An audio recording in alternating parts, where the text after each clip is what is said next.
Fuck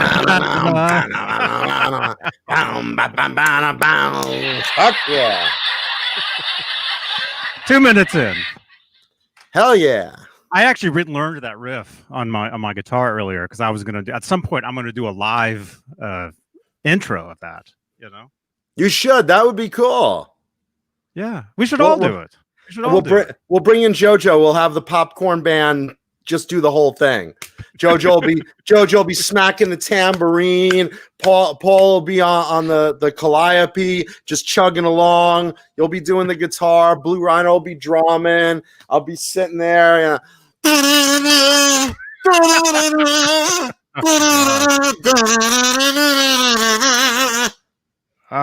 With passion behind it. So weird.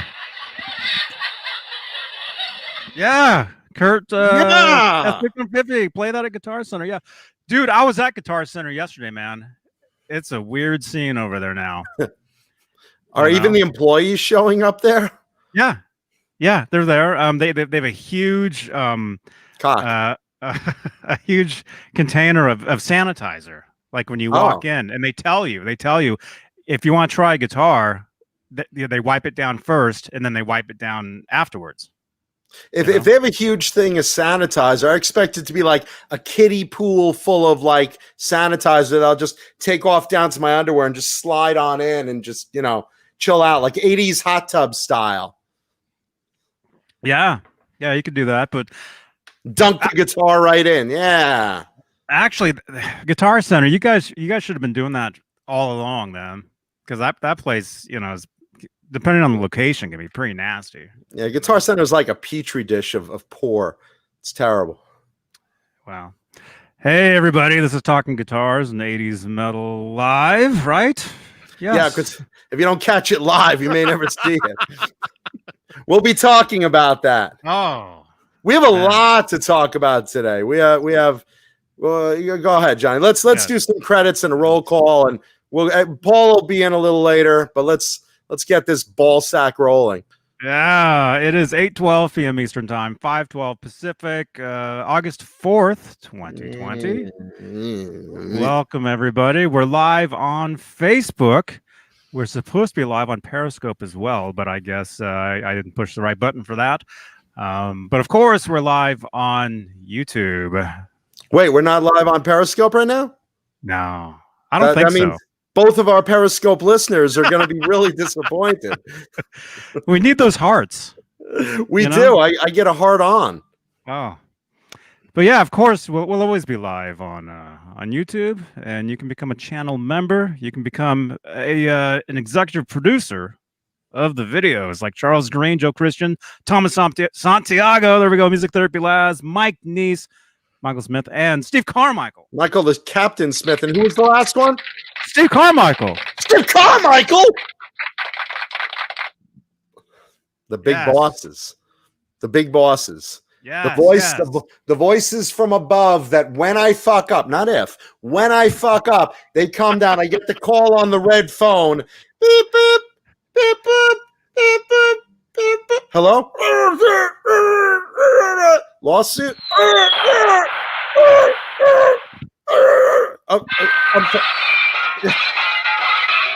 But I didn't. I won't ever again until next week.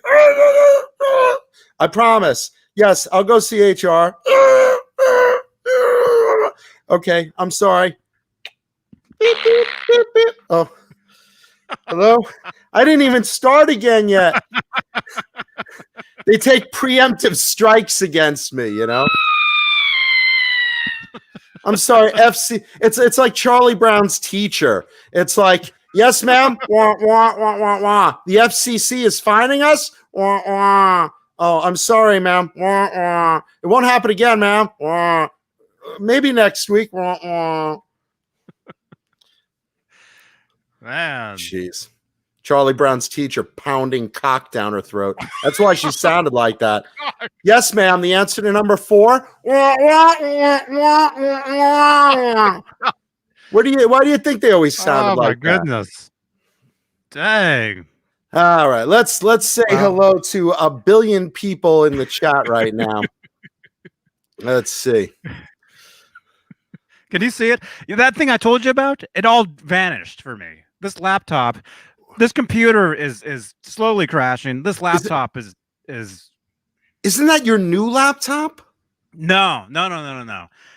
Thankfully, the new one is here, and I'm able to do everything right here.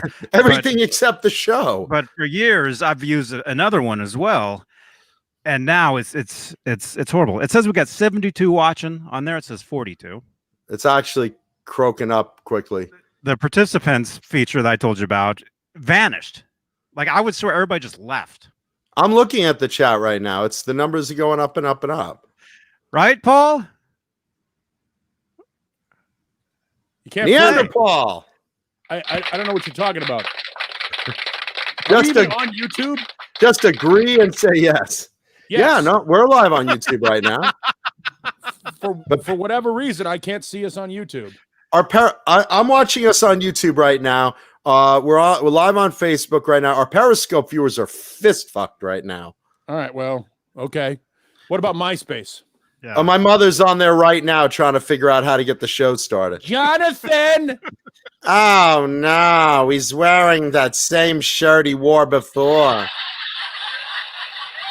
I'm wearing my racially insensitive shirt today. This is it's a restaurant here in Phoenix called The Teepee.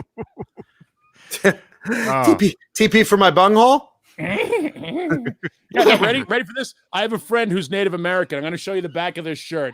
Here we go. You tell me where the offense might be. Hold on, Johnny. Timestamp it for the FCC. Oh, Jesus Christ!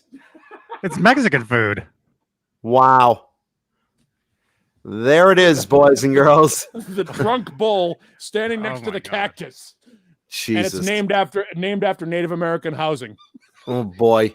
Yep, welcome to Phoenix, Arizona, everybody. I am Native American too, but that doesn't bother me at all. Is that JoJo in the background? By this? Yes, No. that's what it sounds like. It sounds like JoJo in the background. Yeah, it's What's the matter, JoJo? You didn't get the fucking royalties? You didn't get the royalties for the last album? What's the matter? Yeah, I know. Tambourine solo, more tambourine. We need more cowbell. We need more tambourine. I know. Control that damn chimp. This is what happens when the dogs get a new ball and I don't have time to take the little squeaky thing out of it. Oh, my boy. neighbors love this at 3 a.m. when I get up. I get up in the morning, I throw the ball in the back. They're like, wee, wee, wee. Wakes everybody up. It's like Flipper has moved into the neighborhood. Nice. Yeah. All right, let's do a little roll call. Now you're here. Let's see. We got Mark Roberts, Dwight Bailey, Music Therapy Laz, Thrash Metal and Fun Riffs, who's in some mood today. Nightbot in the house, Sandra Pocorni. Pocorni, me love you long time. Steve Anderson, Thomas Santiago, Dwight Bailey, Brian Spalding, Sean Zimmerman, Chris Bevan, Mama Mancuda, Kurt S 5150, Jesus Rapes Me, Crazy Cook 678, Susie Cherry. I hope you're wearing clothes today. See, now it gets repetitive, and now I'm all confused. John BL, Janice Lala, hey Janice, Papa Blue, Steve Carmichael. Steve Carmichael, Hey man. Let's see how face Lenny Lou and Mary, Fruitcake Tony. Thank you, Fruitcake Tony. Yes, thank you, Fruitcake Tony. Frank Corcoran. I can't wait till that arrives. Yes. And thank you, Lenny Lou and Mary, for chucking us an early $5 today. We really appreciate that. And I'll take care of you later, Mary. Don't you worry. I decided to go with the Mancuda look today. I did not shower or shave for the show. Nice. Yeah. Well, yeah, for the true Mancuda look, you really have to hang around the homeless bag ladies and not shower for a couple of weeks. If you really want to get that fine, Has our homeless viewer come back yet? Is he? No. And unfortunately, as I'm going to talk about, he's gone. I think he put a curse on the show that episode because for reasons we'll be talking about. And everyone else. I'm scrolling through everyone else. There's And a lot the of people. rest. And we're happy to have every effing one of you. We really are. We're appreciative. Thank you. Now, let me ask you a question. At some point during the next 2 hours or so, you're going to say the word 3 hours. Yes. Whatever. It's He the already said drinking it. game. It's the drinking game. Yeah, I fucked up by saying fuck There it is earlier. again. Yeah. There's again. So when you just said we appreciate every effing one of you, I'm like, what's the point? You've already. Oh, I don't know. Let's ask Juan Lanzavecchia. He says Whose name I just like saying. In 920 in Argentina, regards to Gene Simmons. Well, thank you, Juan. You're a very powerful and attractive man. Juan comes here because he knows we do it for the fans. All right. I'm told I'm not loud enough. What happened, Gene? Was it John Biel? No. John Biel is there. John Sims. Everyone's in the house today. And the rest. And yes, that is a gunslinger behind me. That's that's CC DeVille's gunslinger, actually. That's the BCC Rich. Oh yeah. That's the original Nagel gunslinger behind me. That's the one. So yeah. Good eye, John Sims. Nice. Once in a while. And let's see. Someone asked what bang energy I'm drinking today. This is the one I just opened, Bankster Berry, but I have two other ones that I'm nursing still partial. I get into this habit of I start drinking a drink and then I leave it around the house.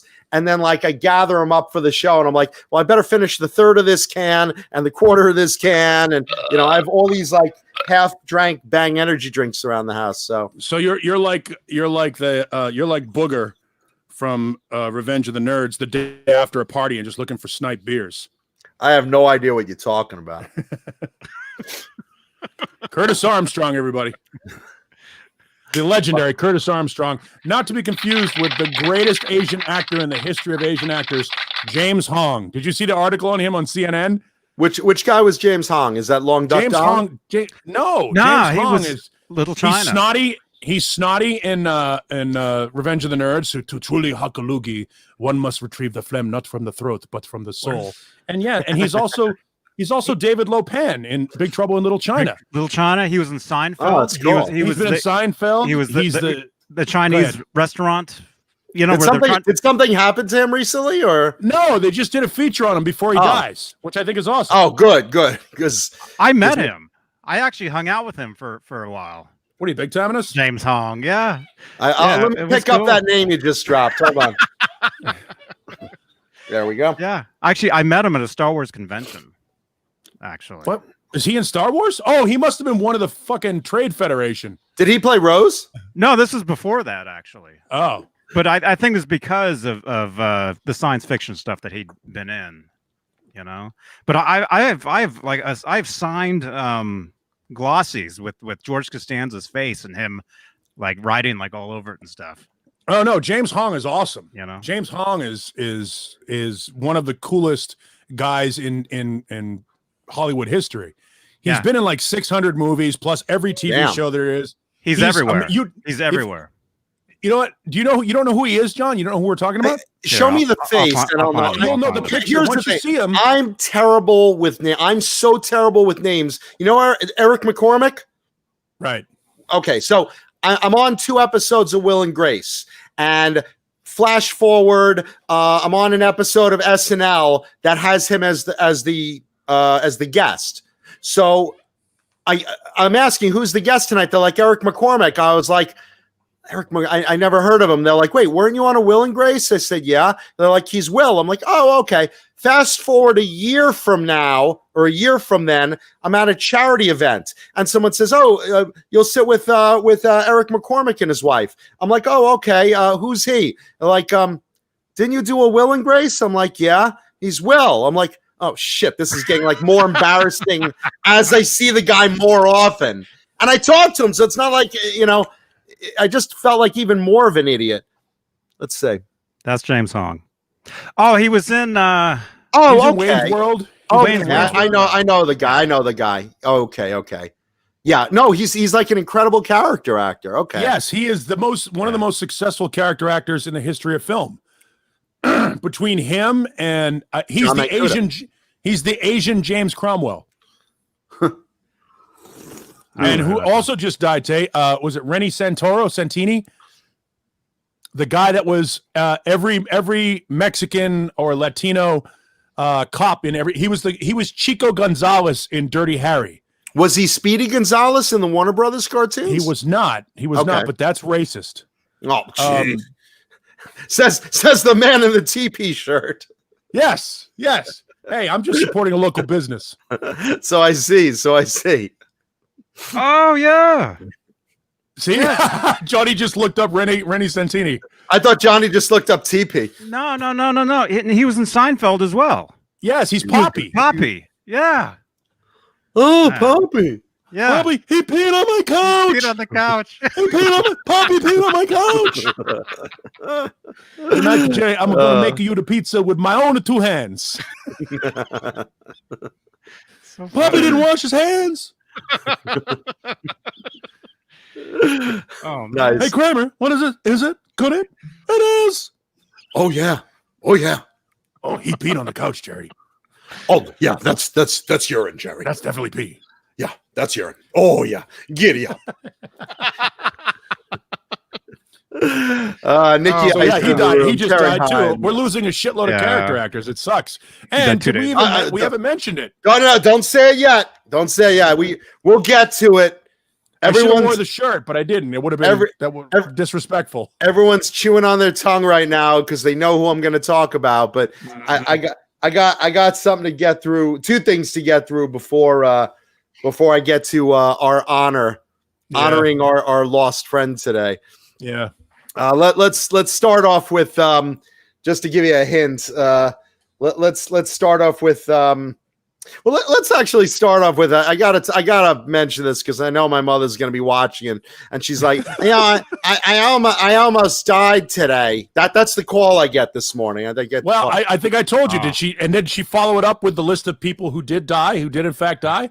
I almost died today, but at least I'm not Ira Moskowitz. Oh, did you hear? It was awful. Look in the obituary and see if it says your mother, because I almost came very close. They might have started the printing process before they said stop the presses or whatever they do. You know, they get 2 paragraphs in and it says to be continued. Even my death is a serial. Yes, Mother Mancuda coming soon. It's like an ad for a TV show coming soon. This fall, Mother Mancuda. Well, it'll be the first time you've come in decades. So I get a call last night, and it's finally what I consider good news because she said it was good news. Thank goodness the plumber just left. I'm like, the plumber. Wait, the plumber. Yeah, because the dripping. You know, I've told you about the drip, right? I'm like, I talk about it on the show every week. About the drip, that you bring up the drip. Like, it keeps me up at night. It goes drip, drip, drip, drip, and it's loud. It's loud. Yeah, because she's probably got it over a bass drum, right? Or something, or steel drum, or you know, but everybody rambus. Sorry. No, I've got rhythm, Jonathan. Yeah, so the plumber finally, this godsend plumber, this angel of mercy to my life, must have gone over my mother's house, and she's like, not only did he fix the drip, but get this, he took out the garbage, you know, the one I was saying, I don't know how I'm going to lift it. And, you know, and Mike's not coming. He's been sitting there for 3 weeks. Yeah, no, you know, I have my friend go over there a lot, but like he couldn't get to it this week, and she had a lot of stuff, and she's like, you know, all this food wrappers and stuff. There's gonna come animals, and they're gonna come in the house, and I'm imagining like going home one day and seeing like possums all over the house, and raccoons from the lamps, and squirrels running by me, and Alvin and the Chipmunks performing, and you know, just all these fucking animals, deer walking out of the bathroom. Don't go in there, man. I really blew that up. Yeah, your mother has become Ace Mancuda. Yeah, right. So thank God the dripping's gone. He took out the garbage, and best of all, brace yourselves, Johnny. Give me a drum roll for this. Hang on.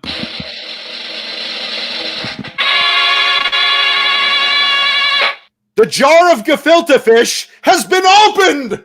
It's been opened. How long has that jar been sitting there? 3 months. Now, 3 months. My mother's called me, and not a day goes by that she goes, I tried that jar again. I just couldn't get it open, and I really want some gefilte fish very badly tonight. I have horseradish waiting, but I can't get the jar open. Could you send a friend over, and maybe someone will open the jar for me? Yeah, Mom, I'm not having a friend drive 2 hours to open your fucking gefilte fish jar. Not happening. Well, maybe someone will... Mom's hoping every day she'll flag the mailman down. Are you expecting any FedEx? Because maybe he'll open my jar of gefilte fish. Finally, the plumber was there, and she had asked him, can you please open this jar of gefilte fish? And he didn't even know what a God's work he did in opening this fucking jar of gefilte fish for my mother. And I can only imagine the results of that is probably this. My mother, oh, finally. It's not as good as mine. I feel compelled to inform you that opening the gefilte fish is code for your mother slept with a plumber. That's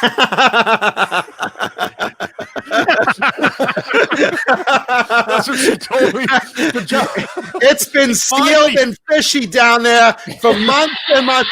Nobody's opened it up, and I really want that fish eaten. I really want that fish eaten. The plumber has opened the gefilte fish. Finally. I've been working on him for months. I've been telling him to come back. I'm like, my pipes are still clogged. I don't know what else to do. Would you like some gefilte fish?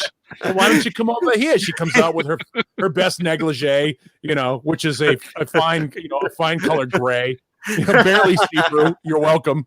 I hope I'm buried in this too. Yeah, so from now on, when your mom is having sex with the plumber, it'll be known as opening the gefilte fish. You're welcome. I'll tell you, and with horseradish, and you got it's a lube. And welcome new audience member Terry Atkinson, who just said, "What the heck did I just stumble onto?" Stick around; it only sinks like the Titanic. Hang in there. It's gonna get worse. Trust me. Welcome aboard, Terry. It's a doomsday flight. Trust me. Quality is not in the room. Trust me. It's all our shit. But anyway, you do realize later on I'll be like, John, I got a date tonight, and if any lucky, I'll be able to open the gefilte fish. It'll be like one of those things you'll be able to say in polite company. You'll be at Christmas, or maybe a Seder, and you're just hanging around. So, John, how's your year been? Well, I got to be honest with you. I opened a lot of gefilte fish this year. Did you really? My mother and father will be at the table all tense, and someone will say, so, the 4 questions. Why is this night different than all other nights? Because my whore of a wife slept with the damn plumber. Well, you don't do anything. This is not the time, Berta. Someone passed him up. He pissed on the couch. Giddy up, Berta. Giddy up. So this morning, by the way, the hurricane from down south is going all the way up to New York, right? Hurricane Isaias. Yeah, I can't even pronounce this shit, but all I know is very rare that Long Island, New York gets a tornado watch. So you can only imagine. My mother calls me up and, oh my God, there's a tornado coming. I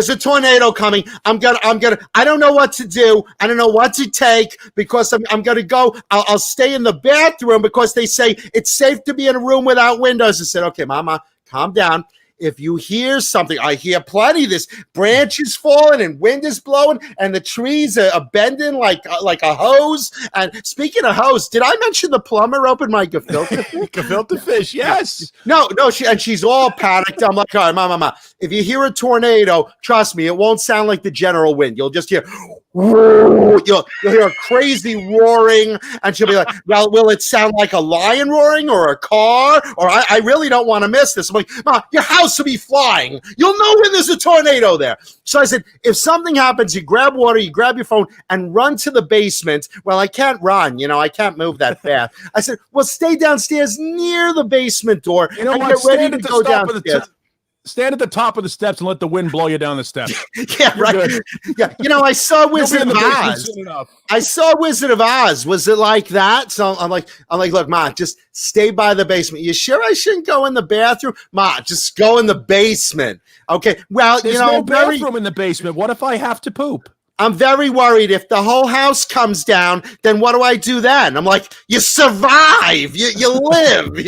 I said, you go under the basement stairs and you hunker down with your phone and your water, and you thank God that you're not in the top half of the house. And she's like, well, I don't know. Maybe I'll stay in the bathroom. I'm like, do what I tell you. She's like, I'm very worried about this. I wish you were here. I'm like, thanks. Thanks. And that's what it all comes down to. John, you never visit anymore. How come you're never here? Only for John, the COVID. I'd be so much happier if you were here. I'd feel so much safer. And you could open the gefilte fish. Yeah, I know. And this is the thing. It kills me because I go to New York like maybe 4 times a year for weeks at a time, and it just isn't happening. And with the COVID and everything, she's I don't want to endanger her. My dad's in the hospital, and I have my buddy staying over there a lot, and it's like, but he's not available right now when the tornadoes may be coming. So I'm talking to her for a couple hours today until the tornado warning's called off, and she's like, well, the lights are flickering. I'm like, is the roof still on the house? Well, of course it is. I'm like, then you're good. We made it. Yeah. You know what? I got Team Jewish Mom. I want to point something out. I just happened to flip over to Johnny Beane TV on Facebook, and we are in closed captioning. Really? Yeah. What does the word dildo look like? Does it come off as dildo, or is it Diplo, like the blocks or something? What? Closed captioning is happening right now on Facebook, and it's making it impossible for me to actually share the link. And to answer your question, the word dildo looks like dildo. Oh, good. It comes out good. So we're not lucky YouTube viewers. Thank you, Mark Zuckerberg. The FCC should be so kind. There we go. So that's the my mother's story. Everyone that was worried if the tornado took my mother to Oz. Nope, maybe next year. So, but love you, Mom, if you're watching. Love you. It says Dilpo. Dilpo? No, that's Diplo when he Diplo, like the blocks. Like the blocks. If I say cunnilingus, what does it say? The plumber fucked your mom? It says the plumber opened the gefilte fish. Yeah, the plumber fucked your mom. The plumber opened the gefilte fish, I think is the It reminds me of that Sesame Street thing. Who is it? It's the plumber. I've come to fix your sink. Miss Mancuda's not here now. It sounds like her. That screechy voice. Nope, I'm a parrot. I think. No, Mancuda no here. No here. Mrs. Mancuda no here. She no here. No. It's my gefilte fish. It's my gefilte fish. It's a plumber. Open her gefilte fish. He's a coming to fix the sink. Now all of a sudden, he's Italian.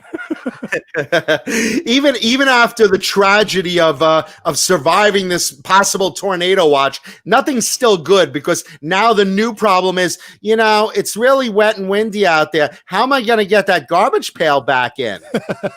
So she says, I'm going to call the town and see if they'll send the garbage man over. Hey, listen, Sam, before you go home, could you stop at the Mancuda resident, the woman with the gefilte fish? Yeah, that's her. Could you bring in her garbage pail so she doesn't have to walk all the way down that driveway? Could you do that? By the way, let's point out Cobra Kai Platoon right now with the greatest band name of all time, Cuddling Angus. Cuddling Anus? Cuddling Angus. That's the greatest. That would be the best AC/DC cover band ever. Cuddling Angus! Cuddling Angus! You've been fucked by the plumber! Wow. Ouch. I'd like to apologize for taking us on that tangent. Somebody took a nap today. I don't usually say things like this to men in pink hats. But when I heard you sing that song, I blew chunks. Gina Papa. Yeah, this ACDC reference and my mother getting railed by a plumber brought to you by Bang Energy Drink. And of course, Swiss Picks, which has more violated holes than my mother's cooch. Swiss Picks, which I still to this day will never have. You will have ever. If I have to fly to Pete's house just to pick up a pack. It's never happening. It's one of the great lies. It's one of the great lies. Your mom will get her gefilte fish opened before I see these. And I don't know why all of a sudden I've sort of affected Gene Simmons' voice without actually affecting Gene Simmons' voice.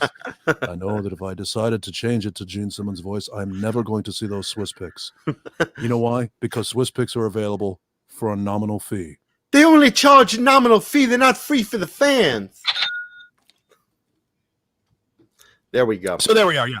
So that's my mother. That's my for those following along on the Mrs. Mancuda soap opera. The latest tragedy cliffhanger is: will Berta get her garbage pails in? Will the garbage pails be blown down the block? Will the plumber be back for another fix? Oh boy! Find out on next week as the Jew turns. Speaking of tragedy, so. All week since last Tuesday, a lot of viewers have been emailing us, and we've been saying, "Hey, look, they're asking, where's the rerun video? Last Tuesday was a really, really great show. 4 hours, you guys had us in tears, and a lot of content. It was really funny. We want to finish watching it or watch it again." And the problem is the video had a disease called diabetes. Diabetes. In other words, the video got screwed with, and Johnny tried to fix it. He was trying to re-download it all week, lost it, and it got lost. So we now have an official Talking Guitars and 80s Metal Live lost episode. Apologies so much. Yeah, the interesting part about it is it'll be one of those episodes. It'll be one of those episodes that you tell your friends about for months and months to come. It was remarkably light in the Gene Simmons, Paul Stanley content, but until the end. The OZZY content was really, really good. It's a lot of good stuff. And if you had a chance to the homeless guy battle and yelling at the homeless guy was fun. I mean, there was a lot of stuff going on there that we didn't get a chance to save for posterity. So that will suck. Maybe someday we'll try to recreate that show, but I don't know if that magic will ever happen again, ever on this show. So if you saw it, that's the last show you need to actually watch. Yeah, I don't know why you're here this week. It can't possibly be that good. It can't get any lower in quality. I mean, the thing is, I have a feeling that homeless guy went accepted. I feel like that homeless guy went back to his box under the bridge and started making a Mancuda voodoo doll, and found a pink cloth and started pulling it apart, and then the show just like suddenly started getting fucked, and then it's gone. So he's like, he put a curse on that episode. Jared Shelton has asked a very important question. Do y'all know 80s metal? Yes, we do. Thanks for the question. And Jared, we will be talking about a lot of it today. Thanks for the question, Jared. We ease into it. It's like when you sit down on the toilet, your shit just doesn't go and like drop right out. You got to read a little, you read your newspaper or your magazine, you're on your phone a little, and it's loosening up your anus, and your sphincter suddenly is opening a little like the mothership on Independence Day, and then all of a sudden, and that's it. So we ease into the metal talk and the guitars, and because of losing last week's episode, and again, I'm so sorry. I apologize to every one of our viewers. Believe me, my mother. It's an interesting choose a phrase there. Every one of our viewers. Yes, both of you, including my mother.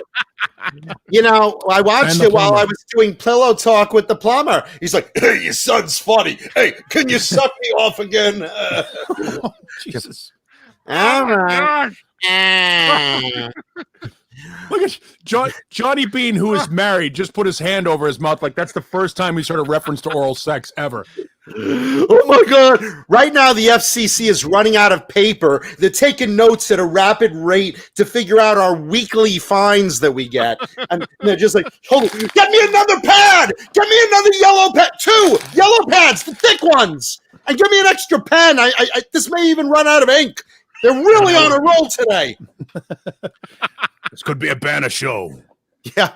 More like a band show than a banner show. Yeah, so that's my personal apology to everyone who didn't catch all of it live. And kudos to those of you that did. It was a lot of fun. We were real proud of it, and it went down like my mother on the plumber or the Titanic to the iceberg. By the way, Jared Shelton apparently has threatened 80s metal trivia. Really? I love when people do this. I love when people come in and they try to throw the whole, you don't know 80s metal trivia. I know 80s metal trivia. Oh, all right. We'll see how that works out. I'm not sure you said it. By the way, we're spending 3 to 4 hours on a weeknight in front of a camera talking 80s metal trivia because that's the only thing we know. That's it. Look at his, look behind him. Look behind me. We're geeks. We have no life. We have Does no it look life. like either one of us is dating anytime soon? Look at him. He's got comic books and kiss box sets behind him. And I have a box of tissues. I have a box of tissues that gets more dates than I ever have. So I sleep with a stuffed rhino. Okay, that's the only companionship I get. That woman above me, that's the closest I see to a female in this bed. So yeah, we know 80s metal. There's nothing left for us. That's where it ended. 1991 happened. I'm like, oh, I'm out.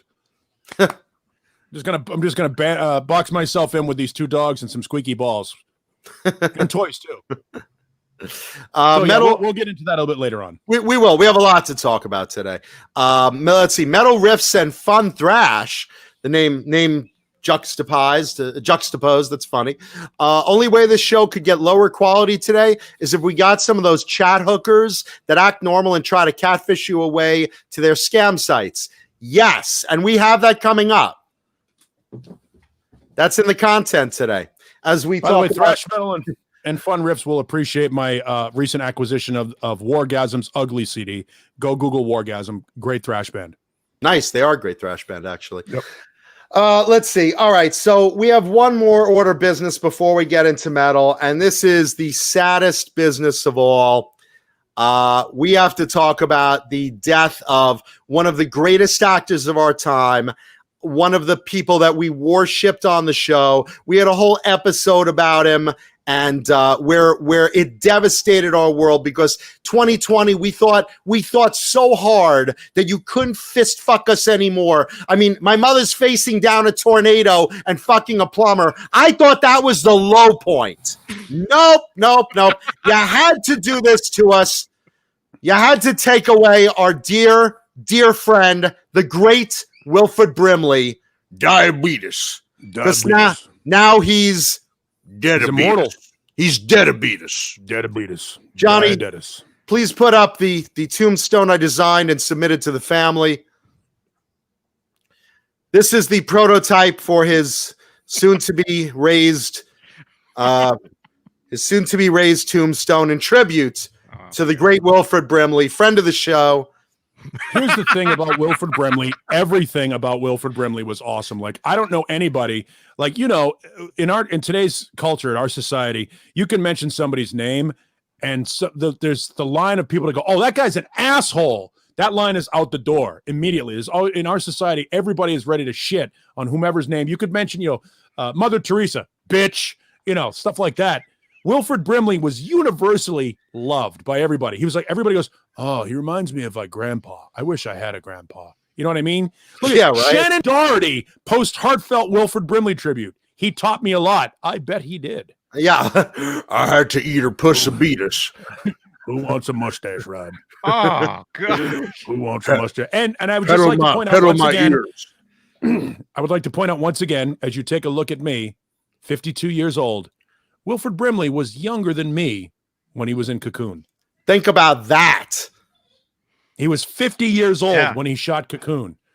And he was playing a blow your mind? Totally like Benjamin Buttons. I actually, there was on KGO out here, Mark Thompson does a show out here, and they were talking about Wilford Brimley, and I tweeted to them yesterday because Mark follows me on Twitter like Britney Spears, and I tweeted about Wilford Brimley being 50 years old when they did Cocoon, and they read that over the air, and they couldn't believe it. Yeah.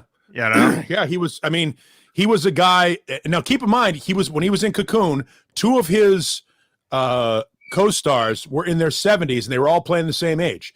He was in with Don Amici, who you remember as one of the Duke brothers in Trading Places. And what's the other guy's name? Did you say one of them Duke boys? No. Mortimer and Randolph Duke, two of the greatest tycoons in the history of the stock market. The other Dukes, Yeah. I see. Yeah, and they They're were like the Muppets at the yes, they're the absolutely balcony. like Statler and Those two Waldorf. guys. Yes. And the other guy was I forget the guy's name, but he was a very famous, the husband of a very famous actress as well. Both of them were like born in like the 1910s or 1930s. And Wilford Brimley was like 50 years old playing with these other two guys who were old enough, literally old enough to be Wilford Brimley's father. And they were all playing the same age. The Cocoon auditions must have been like, okay, says there's a guy coming in to play the character and he's in his 50s. Oh, that's too young. Well, let's look at it. That's never happened in Hollywood. Sir, where's your son right now? I'm the 50-year-old. No, really, sir. Where's your son? Yeah. He was great in he was great. And here's the thing about Wilford Brimley. Everything that Wilford Brimley said was down home. Like even when he was threatening you. Like he was in the firm too. He was the head of security in the firm. See right there. Those two guys are in their 70s, legitimately in their 70s. Wilford Brimley in that photograph is 50 fucking years old. And what's sad is when he's a teenager, he looked just like that. He looked just like that. He's 50 in that picture. John, ISO me. Oh.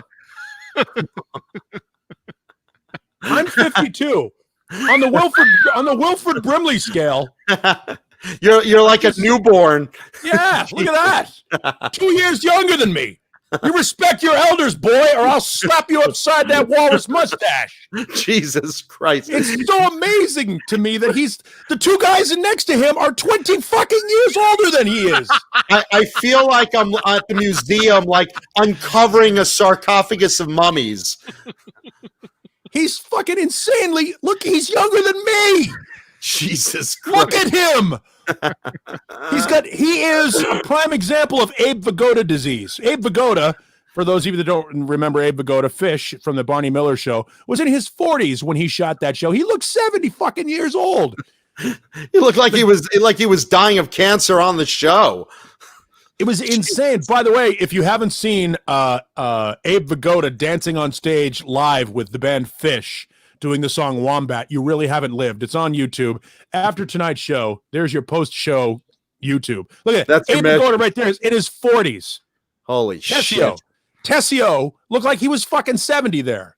Look at those. By the way, Jerry Dixon eyebrows is what he's got rocking there. If you took his eyebrows and mated them with Wilfred's mustache, you'd have like a baby Wookiee. Yep. Yeah, those eyebrows. Jerry Dixon got his grandfather's eyebrows, is what he did right there. Look at that thing. And that's the other thing. I bet Wilford Brimley handed over the mustache title to Sam Elliott. So I'm not gonna need this anymore. You take this and run with it. Diabetes. What? Quick, diabetes.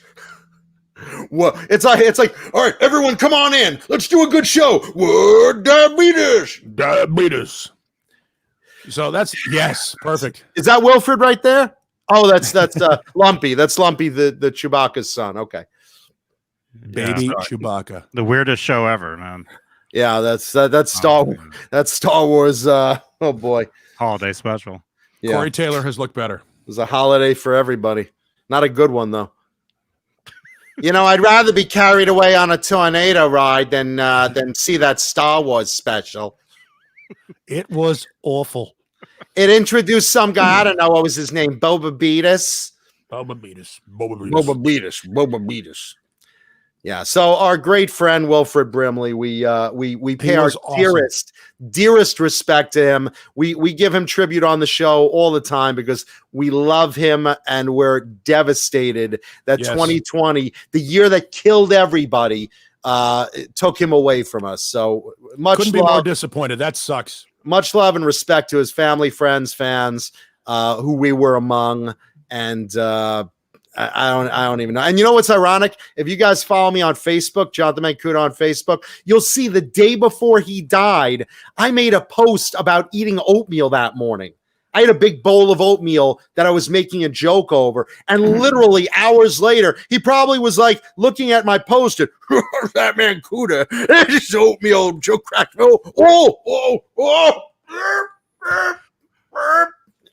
It's only a matter of time before we see the screen name Mancuda killed Wilford Brimley. Which would be a fitting tribute. And by the way, he was 85 years old. It was time. I mean, I know it's a tragedy and everything, but it was time. Young. It was still young. It was time, but you know, look, given that, I expect to live to 87 because he was 2 years younger than me when he was famous. So if I can stay 2 years older than him and look that good when I'm 87, game on. Because he looked like that forever. His whole career that's what he looked like. I can't. I have diabetes. And don't ever disrespect Wilford Brimley by putting that piece of shit Andy Reid next to him. What a douchebag. Yeah, two very different guys. Yes, Wilford Brimley was a fucking paragon of virtuous behavior. Andy Reid is a fucking absentee father. Yeah, Wilford Brimley is a true American son. He's like a national treasure that we will honor forever. Yeah, he was awesome. There's no, I mean, and everybody, again, universally, he either reminded you of your grandfather, if you were somebody who didn't have a grandfather, or he looked like he could have been George from down the way. If you lived anywhere in the Midwest or along the plains or in the South, you're like, oh, did you hear George passed? Oh, he seemed like a sweet old man. That's Wilford Brimley. He was awesome. And I'm just going to he was also on Seinfeld. I'm just going to comment real quick. Susie Cherry, I got you. We just like to make everyone laugh. So, but we love you. You know that. So don't take what anyone says in the chat personal on that. Who said something bad to Susie Cherry? Because of course I mentioned cancer, which, again, I know just as well as anyone, having lost a ton of relatives, including my mother being a survivor of cancer. But, I mean, look, we're doing comedy. Anything goes right now. The goal is good intentions. But again, if it offended you, don't worry, Susie. We have other things to offend you too. Yeah, I don't know that anybody thinks cancer is funny. It's not. We not. Let's put it this way. Both my parents died from it. I have a fairly good chance that at some point my doctor's going to go, we found some irregularities in your report. It's coming. It's just a matter of time. And but if you don't laugh, all that stuff will weigh on you, and you got to laugh just to let it out for cathartic. You got to laugh at everything. Everything goes. Everything goes, and you all in the audience know just how much cancer charity benefits I do, including my wearing pink as a symbol of breast cancer. So just FYI, I'm just putting it out there. None of us are shitting on it. Yeah, so I love Susie that much. I noticed in the chat some people are getting on her, but look, we do everything for a laugh, nothing in the offense. And I just want to say, Susie, if you're offended, just roll with it, because it's just that type of. It's going to get worse. Yeah, this is the deal, Susie. Wait till he starts making AIDS jokes. Yeah, hold on. Another thing I've done charity for, but right. Exactly. Anyway, so rest in peace, Wilford Brimley, and thank God my mother didn't join you up there. That's too bad. I was looking forward to some of that gefilte fish. Yeah, he would have been able to. That gefilte. I'm sorry, I got some of your mom's gefilte fish stuck in my mustache. Yeah. My mustache smells like gefilte beatus. I'm sorry, Wilford Brimley and your father were in hospital beds next to each other. Your father leans over and goes, "You smell like my wife."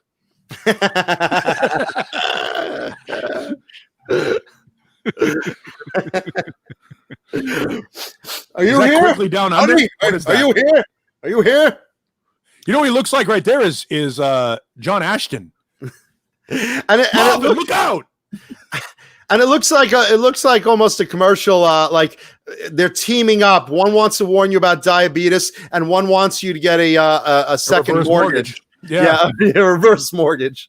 Yep. This isn't my first. You know what's funny is Your first rodeo. Tom Selleck looks younger now in his 80s than he does in that picture with all the shoe polish he's got on his face and head.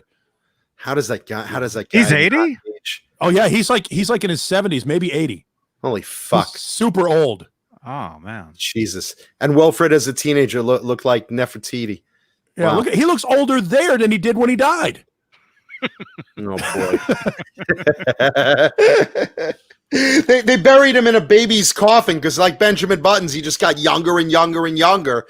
So, like, whose child is this? That's Wilford Brimley. I was wondering who put the mustache on the child. That's a thing. It's a thing.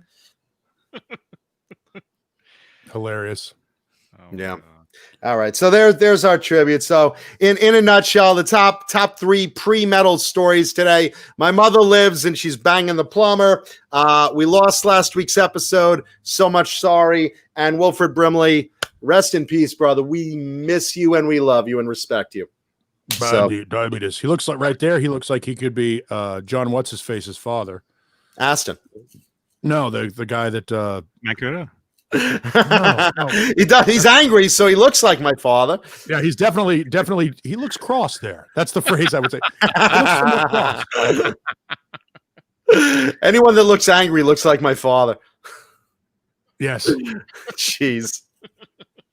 That's Dewey Cox's father is what that is right there. Dewey, I killed the wrong son.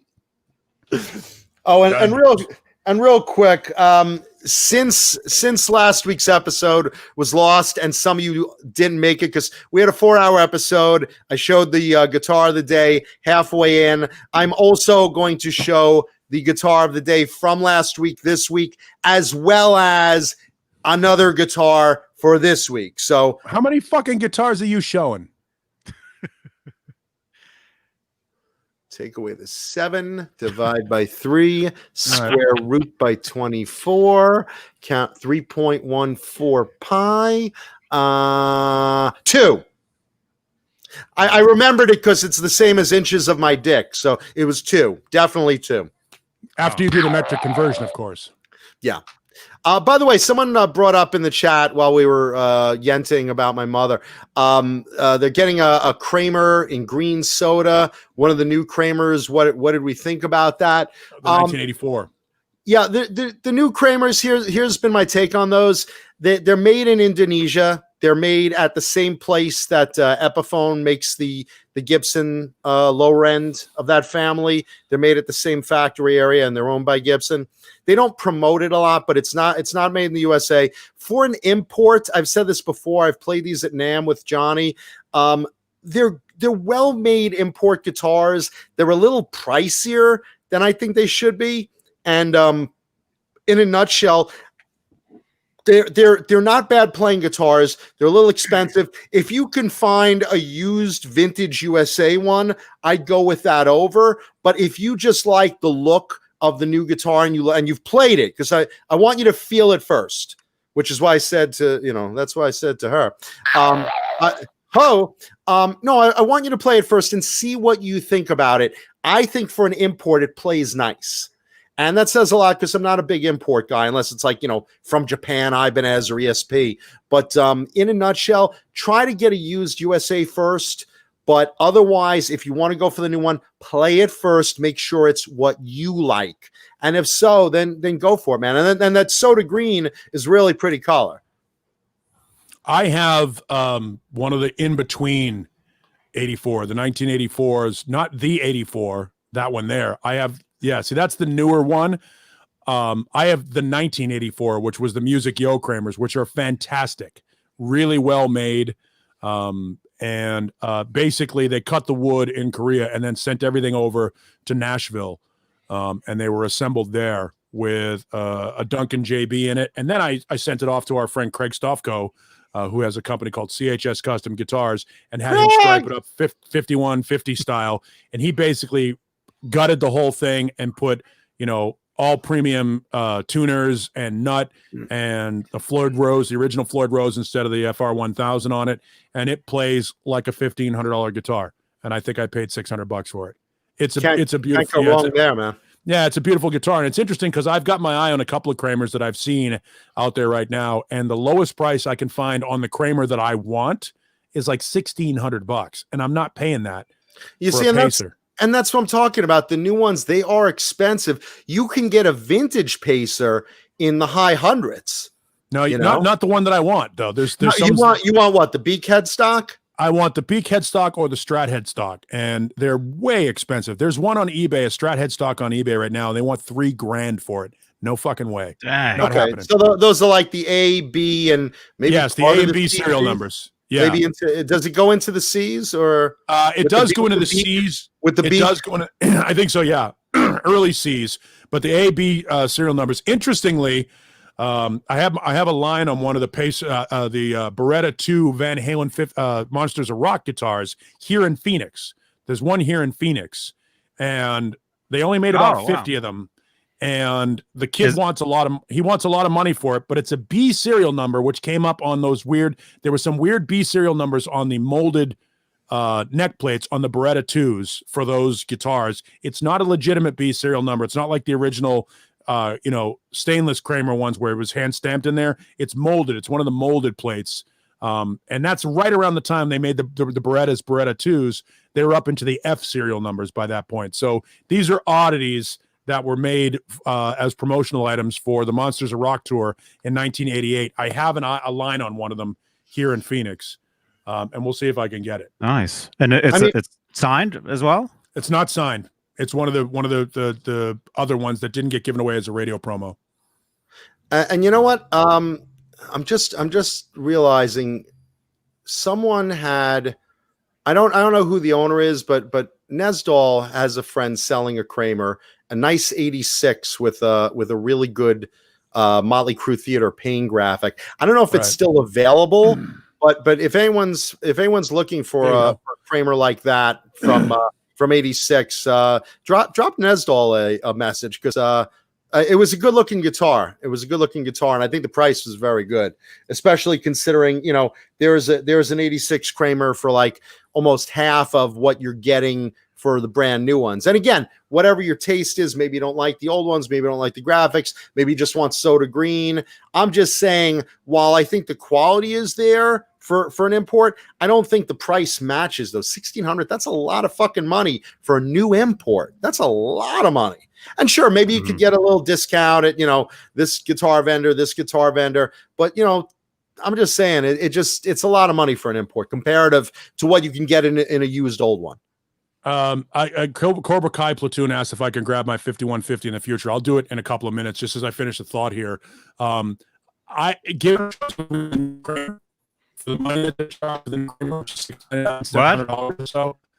I would spend extra. Are you hearing that the way I'm hearing that, Johnny? Yeah. What happened? I'm hearing that. You broke up for a minute, Paulie. Say it again. What I was going to say is, I got asked to pull out my Kramer 5150, so I'll grab it. For what they're charging for that, the Kramer, the Indonesian Kramer, spend an extra $100 and buy a Charvel. Buy one of the new Mexican Charvels. Those are very good. Yes. The Mexican Charvels. Made by Fender.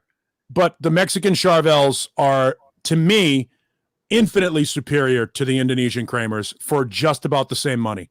Yeah, a little bit more. You can find it. I can tell you right now, there's a Kramer a Charvel San Dimas, one of the new ones in like that powder blue, with two Seymour Duncans, a Duncan 59, and I think I forget what the shredder, super shredder or something like that in the bridge, at our friend Dane Zimmerman's shop, sitting on the wall right now for under $700. And what's Dane's shop name and where's it located so they know? Mesa, Arizona. Zim's Guitars. There you go. Give him a little plug. Yeah. So Zim's Guitars in Mesa, Arizona. You can just Google their phone number. Give Dan a call, and he's got one sitting right on the wall. Rico, who is a guy that shows up in our chat every once in a while, It's his guitar, and he's got it on consignment. It's a beautiful guitar, and significantly better to me, quality-wise, than those Indonesian Kramers. And tell Zane you're a friend of the show, and he'll give you no discount. Yeah, you never know. Yeah, no, just tell him. You know, we were talking about no discount. Yeah, Yes, yeah. So I'll go grab that 5150 because I have to pee. Okay, while you're doing that, I'm going to quickly just break out what was last week's show and tell guitar. I'll give a little hint on what today's show and tell guitar will be. For those that missed it, last week's show and tell guitar was a Jackson Custom Shop. It was a Jackson Custom Shop soloist. Oh, that's a nice guitar. Yeah. Pinker than pink. This thing is so dark neon pink. Now, again, like I said last week, it's really hard to get the accurate color on the screen of just how bright this guitar is. This is so blindingly bright pink. For those of you that bought an Ibanez Gem in 1987, the shocking pink when it first came out, before they faded over the years, that's how bright this specific guitar is. Like I said, it's a little hard to get on your screen. Neon pinks don't show up that well on computer screens or TVs, depending how you're watching the show. But this thing is blinding pink. And this thing's been FU toned. This one has titanium saddles. This one has titanium screws put in. Really, really great job by FU Tone on taking care of that. You have a JB in the bridge and Duncan single coils. And you got the noiseless springs, which is another FU Tone. Our buddies at FU Tone did a great job on this. Plays like a demon. It's a little wide, ebony board, matching custom shop headstock. Really, really fun guitar. And obviously my favorite color, blazing your anus on fire neon pink. This is really just another tribute to how good the Jackson Custom Shop is, because those guys have been doing it. The same guys have been doing it since 1979. I mean, you have a Mike Shannon there and Red Dave, and you have guys that have been working there like since Jackson started, since Grover Jackson took over Charvel. So a lot of those same guys are the guys putting out things like this.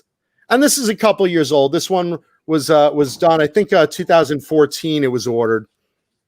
And you notice I got the Jessica Rabbit dressed as Harley Quinn sticker. I couldn't resist it. The last owner put it on, and I thought it was cool as hell, badass looking, just fun. Great guitar, push pull, 5-way switch, black hardware. And again, FU Tone, if you guys have not bought stuff from FU Tone, terrific stuff. And the titanium stuff isn't exactly cheap, but it's so freaking worth it for sustain. You'll notice the difference. It's also got a huge brass block I didn't point out. You take a look there. Again, FU Tone. Really, really a lot of fun. So that was last week's show and tell guitar from our lost episode. Today, later on, I will bring out the show and tell guitar. I'll say it's not a celebrity guitar. It is a Charvel, and just think Willy Wonka would love this guitar. That's where I'm leaving it. We'll see it a little later today in the show. We have a lot to talk about. And then this, here's the request for Cobra Kai platoon. Cobra Kai. This is Cobra Kai. My 1984 5150 conversion. This started out life as a Kramer Music Yo 1984 guitar with the I remember everybody was doing that too. When those guitars came out, everybody bought the white one, and then everybody was doing that to them. This was the pink bullseye one that looked like Eddie Ojada's. And I hated it. The pink and black. circle. Did they do that in bullseye. pink and black? I thought they did that in red and black in the first run, if I No, remember. it's pink and black. It was Pink and black. and it was ugly as fuck. It's my favorite graphic. It's my Is it favorite. really? It is, because I bought the 40th anniversary NAMM Eddie Ojeda replica of that first guitar, that pink and black. So I'm biased. I love that. It's my favorite graphic. I might have a before picture somewhere of it, and you'll just so that it'll bum you out because I ruined it. I bought the guitar. I think I paid $400 total, maybe $600, but I think it was $400 total, and then immediately shipped it up to New York to our friend Craig at CHS Custom Guitars, who then basically and make no mistake about it, this is the proper color. A lot of people that do these, it's a flat finish, not a gloss finish, because that's how Eddie did it. And it is not it's not red. Everybody thinks it's red. It's not. It's a Schwinn orange. It's an orange, almost an orange red. And that is the proper color for the guitar, not red. People, when they do these conversions, when they do these it's called guitars, sunset orange. Yes, and they spend way too much time on an effort putting the stripes and everything together, and then they get the color wrong. Craig gets it correct. He made sure that everything was where it's supposed to be. He put the right tuners on it. He also puts a nice little, I asked him to put the Eddie Van Halen signature on there. I thought was kind of neat. Kiesel calls that dog boner orange. Yeah, well, Kiesel can suck a bag of dicks. How about that? But this is a great guitar. It started out as a great guitar, and then when I sent it off, Craig just made it. Craig did a great job on that, and he knows those Van Halen finishes. Not only that, it's funny because it took what would normally take 2 months, 6 to 8 weeks to get done. Took me almost 4 months, and I'll tell you why. Because Craig got it done, and it looked perfect. It looked great. He had it all assembled, and he said, "I don't like the way the finish looked. It doesn't look the way it's supposed to. I found a new way to do the paint application, so I'm going to." And he started over again, and literally took the guitar apart, stripped everything down, and used his whatever process he's using now to get it correct. He put the eye loops in it. I mean, everything about this guitar. Plus, he upgraded the Floyd to the proper Floyd, put the brass fine tuners in there. Thank you, FU Tone. Put the brass block in there. Thank you, FU Tone. A lot of love for FU Tone. I mean, that's because he's the best. Adam's the best at what he does. Really is, man. He's the best at what he does. If you're looking for aftermarket parts, things to make your guitar better, I mean, a lot of guitars are great from the factory. Adam makes them better. Yeah, a lot of pros go to them too. Yeah, no, he does great work. And this guitar is infinitely better for a guitar that I started out with paying between $400 and $600 for. Now plays like a $1,500, $2,000 guitar. It is a beautiful guitar. Craig not only does the paint work, but he did all of the luthier work, the setup, and all that stuff. And it came back absolutely. I can't recommend it enough.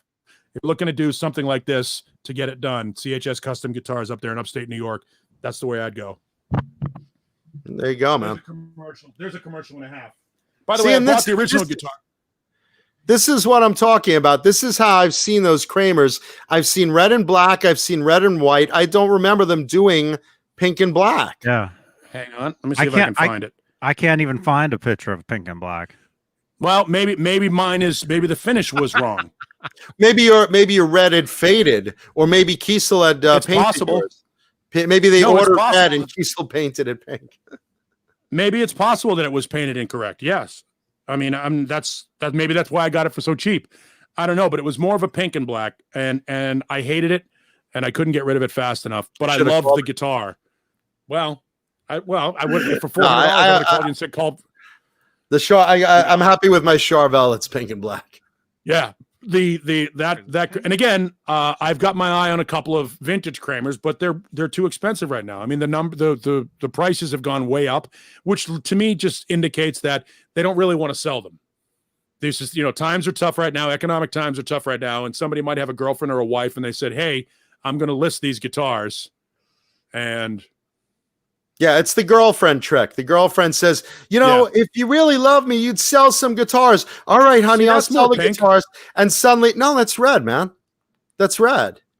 It's definitely red. It may have just faded a little bit. I think what happens is a lot of the stores would get those, and they'd probably leave them in the windows. That makes Yeah. sense. and I it don't would fade a recall bit. them ever making pink as the color. I remember them offering them red and white and black and red bullseyes. Well, Believe me, I mine- noticed something like that. Believe me. Oh, sure. No, then mine has faded. That's possible. But yours looks 10 times better now. And now, with a little bit of work from a couple of our friends, now it's a godsend guitar. Wait a minute, pink. What's there's another brand that makes a pink. If you look up Dog Boner Pink, you'll see Kiesel's Jay Hannon edition. Yeah, what a nightmare that was. That was for those of you in the audience that are new to the show that don't know what that is. Go in the archives and watch old episodes of our buddy Jay Hannon trying to get a pink guitar from Kiesel that came out salmon, and Kiesel said, "Nope, that's pink." So yeah, and here's the thing. There you go. There's a Charvel. Charvel did it. Yeah. And here's the thing. Jay Hannon loves his. See that one right there, the Kramer 84 Black Bullseye? Mine looked like that, except that the red and black was way more pink, and it must have just been a fade. It must have been a sun fade or whatever it was. But there's Ed Roman, like a dick in my ass. Jesus, that's the dog. But that's the thing. Jay Hannon loves his guitars. Like neon, like the way Mancuda loves his. Yeah. Bright, blazing, can't even show up on a screen properly neon. Yeah, I mean that's the way. And if you're going to do that pink, that's what you should do. Everyone in the chat, justice for Jay, justice for Jay. Thank you, thank you, everybody. That's been the battle cry for the show for a while, for the channel. A year until he finally got some justice. Yeah, that's our war with Kiesel guitars. Ugh. Well, again, I have a friend of mine who bought one of the Jason Becker signatures, and I love him for supporting Jason because Jason gets a piece of that. But if you could keep the Kiesel name off the headstock, that would be good.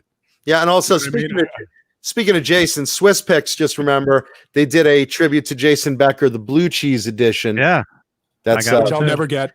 That's for Jason Becker, and you will get those. I'll never get them. You will get them. Never happening. Nope. Speaking of Jason Becker, he's had some. Is Colleen in here? Colleen, are you lurking tonight? Anyway, there's part 2 of a birthday video coming out for Jason Becker, so look for that. You Jason guys will really dig it. Good friend of the show. Good friend of the show. We appreciate that. And one of the greatest guitar players the world should know ever.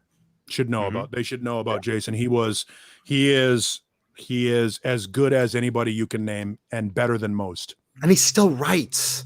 That's the most amazing thing. A guy that was stuff.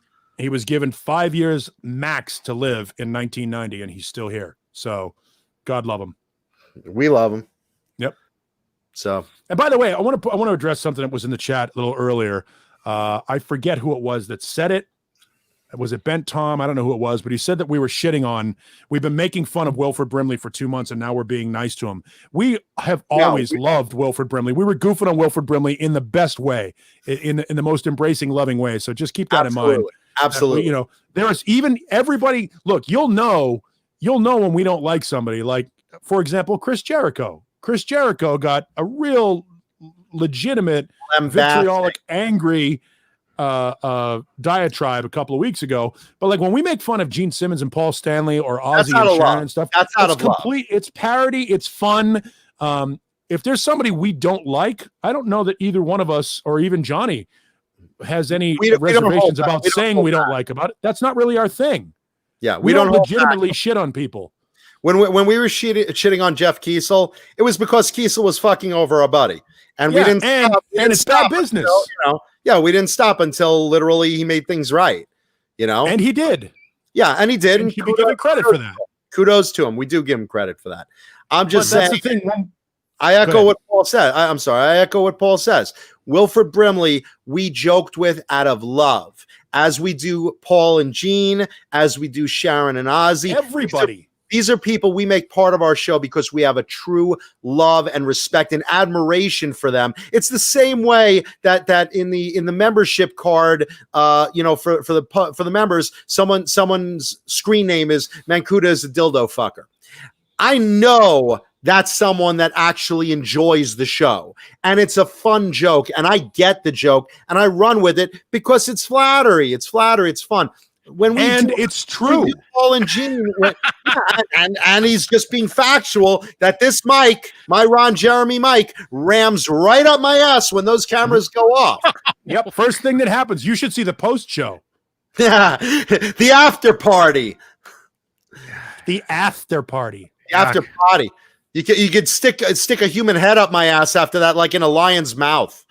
It's not ripped apart. But no, look, Wilford Brimley, we give love to. We make him part of the show because he's a character. We love him as a character. We really do respect him. We always have. There's never a point where it was about like anything of non-love. Same with Paul and Beane, same with Sharon and Ozzy. Look, life is too short to be negative, to be legitimately negative and shit. Or serious. This show wouldn't be. Listen to that whistle. That sounds awful. This show wouldn't be fun if all we did was get on here and bitch. You know what I mean? There's just no fun in that. Nobody wants to gather around and hear people complain. Yeah, this show's a comedy. Turn on the news? It's a comedy. It's an escape for you guys from all the real world news that's just fucking us in 2020. We wanted to come in here and just say they're so crazy and ridiculous. That's what we do. This is just a couple hours to get away from real life because Lord knows. And look, all joking aside, if you are stressed and you're freaking out over a day, I get it. Every day I wake up at 3 o'clock to do our morning show here in Phoenix, and I hear the phones and I see the emails and stuff. Everybody, even if you're the happiest person on the face of the earth, everybody feels a little bit of weight right now. So if you are feeling weird or you are feeling like hopeless and shit, reach out to somebody. Reach out to a friend. Reach out to us. Reach out to somebody. Don't make a permanent decision to a temporary problem. Absolutely. All kidding aside, really. Everybody is feeling it right now. You are not alone, and it's okay to not feel okay right now. It's okay to not feel okay anytime, but still, now it's really heavy for a lot of people, and that's really kind of why we're doing this. Is to and for the money, clearly for the money, for the nominal fee. We do it for the fans, though, but with the nominal fee, with the nominal fee for the fans and the nominal fee. Thrash Metal and Fun Riffs brings out reach out to Ernest Borgnine and Airwolf. You know what? Ernest Borgnine could have been my dad. Take a good look at me. Was he ever a plumber? The only thing I'm missing, and it's only because I had a good dentist, is that face in the teeth. But trust me, if they were going to make a remake of McHale's Navy, or they were looking for somebody to be Cabby in a reboot of Escape from New York, I'm your guy. Ernest Borgnine could have been my dad. And if there needs to be another Jason Lee and he doesn't want to do it, call me. Or Adam Carolla, or whatever other actor you think I look like. I get all the time. See, there you go. Look at that. Is that not my dad? It's future Paul. That's me. That's future Paul. And Sean Zimmerman, we talk about guitars, gear, it's a comedy. There's my doppelganger. Oh man, that's the worst. When they say, "Who do you look like?" People go, "Who do you look like?" I'm like, "Well, I look kind of like Steve Souza from Exodus." Yeah, and when my hair's down, especially, and Ernest Borgnine. I'm the illegitimate love child of Ernest Borgnine and Peter Griffin. You have the same eyes. You look like the Beast Boy. Yes, he could have been my dad. Oh boy, it's the celebrity I look most like. That's funny. Hang on. That's funny. If I can make the smile. There it is. Ernest came back to save the future. Ernest Borgnine. I love Ernest Borgnine. My favorite part was Ernest Borgnine. I forget the interview. It might have been 60 Minutes. He was on CBS, and they asked him something about the key to his long life and healthy, and I think he said he masturbates every day. Well, then I'm going to be immortal. I think that's what. Look at that picture right there. I look good. I clean up good. Look at the one in the suit. I clean up good. That's a good picture of me. If daily masturbating makes you live long, my hand is made of Teflon. With Grace Kelly, right? I guess, yeah. Is that Grace Kelly? That looks like her, yeah. I don't know. I mean, Ernest Borgnine, that guy, you know, at one time, that guy was the model of handsome. Well, That as time you has are long now. since passed. Look As at that. you Get are me a now. baseball hat. Listen, I always look on. I look on these. I look on these classified ads on dating sites, and all I ever see is looking for a guy that reminds me of Ernest Borgnine. Borgnine type, daddy Borgnine fetish. I mean, that's what I always see. I never qualify, so I never answer them. But I should forward them to you. Yeah, You can get away with I'm sure that the tombstone that you're going to set up for my family when I die next week will because I'm be, good at that. yeah, will be here lies the body of Commander McHale's kid. And Sandra Picorni brings up a really good point. If you enjoy our shit brand of comedy that really is worthless and costs you no money, please leave a thumbs up on the video. Take a minute, hit the like button, smash the damn like button already. If you're rubbing your clit looking at Ernest Borgnine photos or think, I really Smash shouldn't the have like got I shouldn't have got the space in my teeth fixed. I should have left it. It was Little probably did- better. well, you know what? It left a racing stripe on my dick, so I'm glad you So did. there's that, yeah, exactly. Uh-huh. You're welcome. It's like it's my Kilroy was here moment.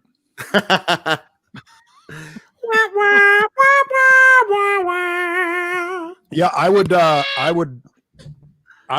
you know, it would have been great to have met. I would have loved to have met Ernest Borgnine and have him look at me and go, "Oh, it's like that time I visited the Mancuda house, opened some gefilte fish." Which time? There's now a line like at the Jewish appetizing counter in the deli. Everyone's taking a number. Serving 34. Huh? That's me. Nice. It really does. Oh boy. He's really not a bad looking dude. I mean, Well, that's Thank good. you. That's You hitting good. on me? What the fuck? I'm gonna go talk to HR in the morning. Johnny, keep it professional. We're at work here. Come on. Jesus. I'm a human being. I'm not just a piece of meat. The Borgnine Borgloni. Hi, Lemmy. Hi. Oh boy. Lemmy has decided she's tapping in. Nice. She loves Ernest Borgnine too. You like Ernest Borgnine too. man, Lemmy smells like shit because she's old. Well, she doesn't smell like you filter fish, so there's some good pictures of him. I've there's the never one. seen this stuff. There's that prostate check photo. Whoop! Up, Doc! Whoop! You smell like shit, Lemmy. Why do you smell like shit? You must need to go outside. So does the doctor's finger. Oh, All right, let's talk about some music news. let me take her out quickly, and I'll be come back for the music news. I'll tap back in. All right, I'll start us off with something light. Let's see. So a fun little story about Def Leppard today. Def Leppard is having a really bad year. Understand, Def Leppard, you know, they're always touring. They make such amount of money, it's ridiculous. And God bless them. Look, they're one of those bands that really, really just, you know, cruise through the 90s to get to the other side, and they're still like a stadium-filling super band. But this year, think about it. They had the stadium tour that they were set to make probably about $60 million from. And then after that was done, right from there, they were set to break off with ZZ Top, making another huge, huge tour around the world. And then, you know what? Virus hits, bam. That first stadium tour put on till at least 2021. Again, that's tentative, maybe into 2022. Hope I'm wrong, but let's see what happens. And then they just canceled and gave refunds for their solo tour with ZZ Top opening. So they're having, like, you know, I know we all are, but they're having one of those worst year ever moments that they thought was probably going to be their biggest year in a long while.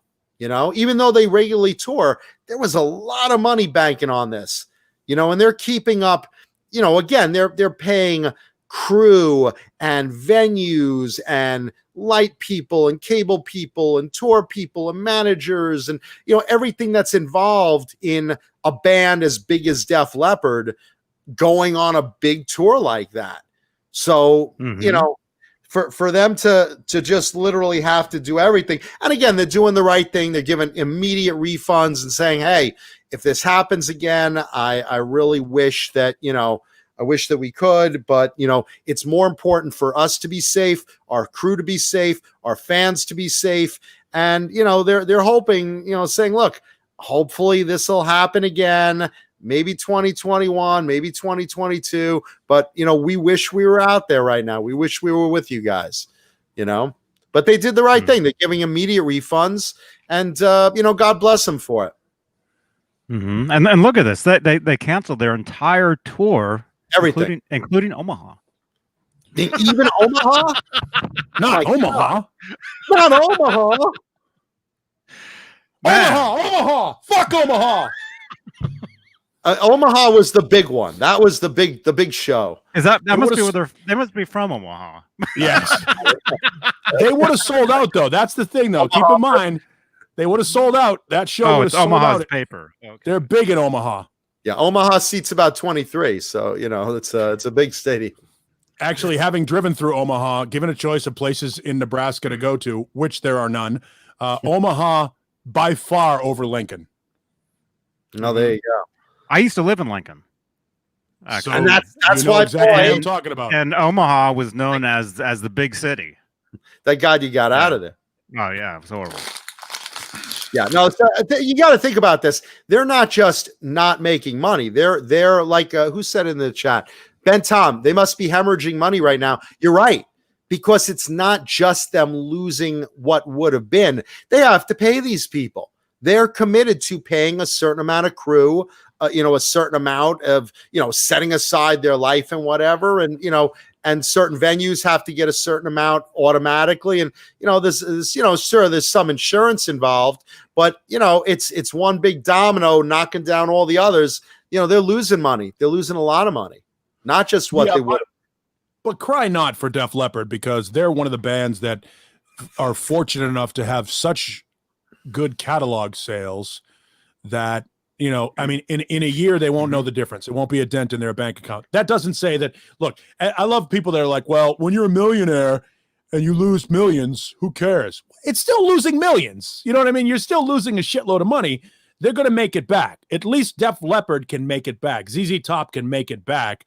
But there are a lot of these mid-level bands, and so many of these bands that are basically the foundation of this show of 80s metal bands that are playing state fairs and playing theaters and playing small venues that don't have the catalog sales of Def Leppard, that didn't sell 50 to 100 million records worldwide, that don't have people that generationally are introduced to their music every couple of years and go, oh shit, I love this band, and then buy the entire catalog. Those bands are the ones that are screwed. It's the smaller bands, Yeah. But again, also, I just want to give them the shout out of respect for the idea of just giving immediate refunds, because everyone's short money right now. They're not doing what Live Nation was doing out of the gate, where they were like holding on to everyone's money until. I'm glad they canceled so you can get money back. Yeah, and they're doing the right thing, and I like to see that. Even though I do feel bad for them. I feel bad for all of us going through this. But the idea that they're giving immediate refunds to get everyone back on track, I have a lot of respect for that. I really do. And did you see this, John? Which one? Looks like they're celebrating 33 years of Hysteria. Is that 33 years? Hysteria. But oh my gosh! Again, they're basically. But there's a great example. They're doing it at home. They're playing the album and calling each other. So, Joe, you really hit that note on that song. That was very good. Yes. The thing about Hysteria, 33 years later, it still sells 1 million records a year. It's an incredible album. And that's the thing. Yeah, I mean, that's the thing that Def Leppard can live on, is they can sit back and go, well, they don't have to tour. Don't get me wrong. They're making significantly more money than they did in their heyday. Believe it or not, Def Leppard makes more money now than they did in the 1980s. Because their touring responsibilities are all pretty much paid for. They don't have any artist chargeback bill to a label because they control their own businesses. All of those things are now, they're their own entity, their own corporation. So anything that comes in is theirs. They're not beholden to anybody else right now, and they make a significant fee when they play. It's close to 7 figures. A nominal. So talking, yes, it's more than nominal. So when you've got a band that's making that kind of money, it's a phenomenal fee. It is a phenomenal fee. When you talk about a band that started out as a weak sister to the new wave of British heavy metal and became arguably one of the 2 greatest hair bands of all time, and I use that term as affection, not in a derogatory sense like Sebastian Bach would take it. There's Def Leppard and Bon Jovi and everyone else, including Motley Crue. They're still a level down from Def Leppard and Bon Jovi. Those 2 are the Rolling Stones and Beatles of their music genre. They're the biggest of their genre. And for Def Leppard to be able to be in a position where they can cancel their tour and refund their fans and celebrate a 35-year-old record or 33-year-old record, people, that celebration, though, people will go to their website and watch their videos and stuff. Def Leppard is a generational band that will make that money back like that. Yeah. Yeah. And again, they're one of those bands that there's no worries about. Are you going to hear a good concert? Are you going to see a good visual show? Are they going to be lip syncing? No, they're on point. These guys have been touring and not stopping touring. They're in fine physical shape, vocal shape. They're playing it spot on.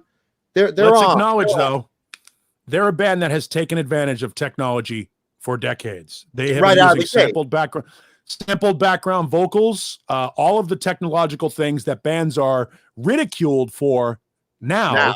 Def Leppard pioneered. They were the band that, that's the sound. Yes, they were the pioneering. It's because Def Leppard sounded so damn good live in concert because they used sequencers and triggers and all these background samples and stuff in the 1980s. They were doing it 30 years ago. So nothing has changed for them. They have sounded like this. That's part of their thing. So when you hear bands go, well, they're playing to background tracks. Well, Def Leppard has always played to background tracks from Pyromania forward. If you listen to any of those live shows from Pyromania, those background vocals are harmonized by effect, not by amazing singing like bands like Stryper or other bands that harmonize incredibly well. Like, yes, Def Leppard has always used vocal enhancers and electronic assistants in their live shows. That's great. I've known that for 30 years. I go into the show expecting that. It's not a problem. It shouldn't be a problem. I want have a good time. I want it to sound like their signature sound. If that's their signature sound, which it is, then I'm golden like a shower. Wait, what? I like the liquid sound as Paul drinks as I'm talking about golden showers. You just heard a gentle splash, and it's like, wait, is something going on in the background? I should have done a spit take. right at the dog.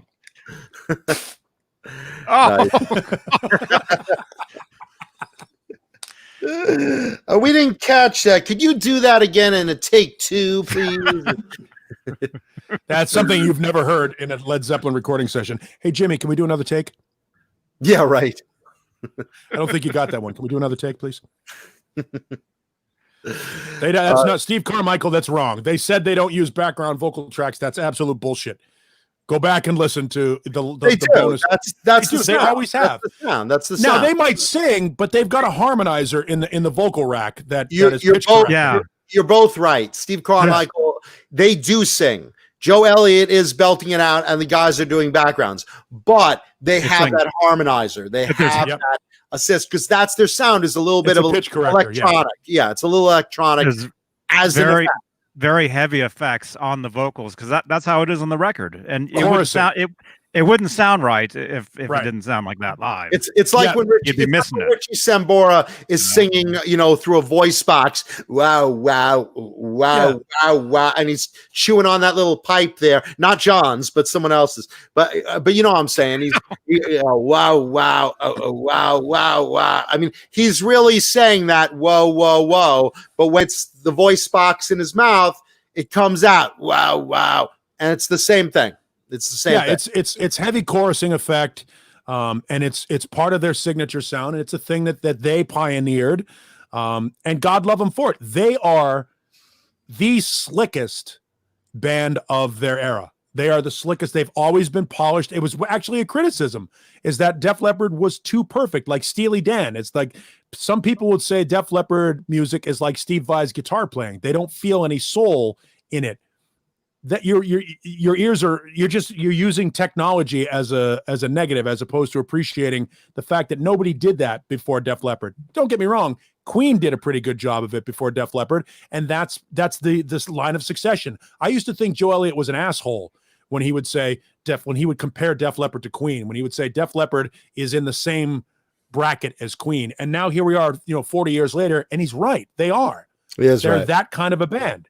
And I love the fact that they paid tribute in Rocket on the Hysteria record to all of the bands that came before them. That's one of the things that I love about Def Leppard, is they have a reverence for where they came from. There's a reverence there and a respect, and they are absolutely one of the great bands of all time, regardless of whether or not they're using any vocal assistance live. And Susie Cherry in the chat tying one on with a big bottle of Grey Goose during the show. Well done. Rock on. Good for you. The 80s are back. Let's all get fucked in many ways. So let's see. So that's Def Leppard. So kudos to them.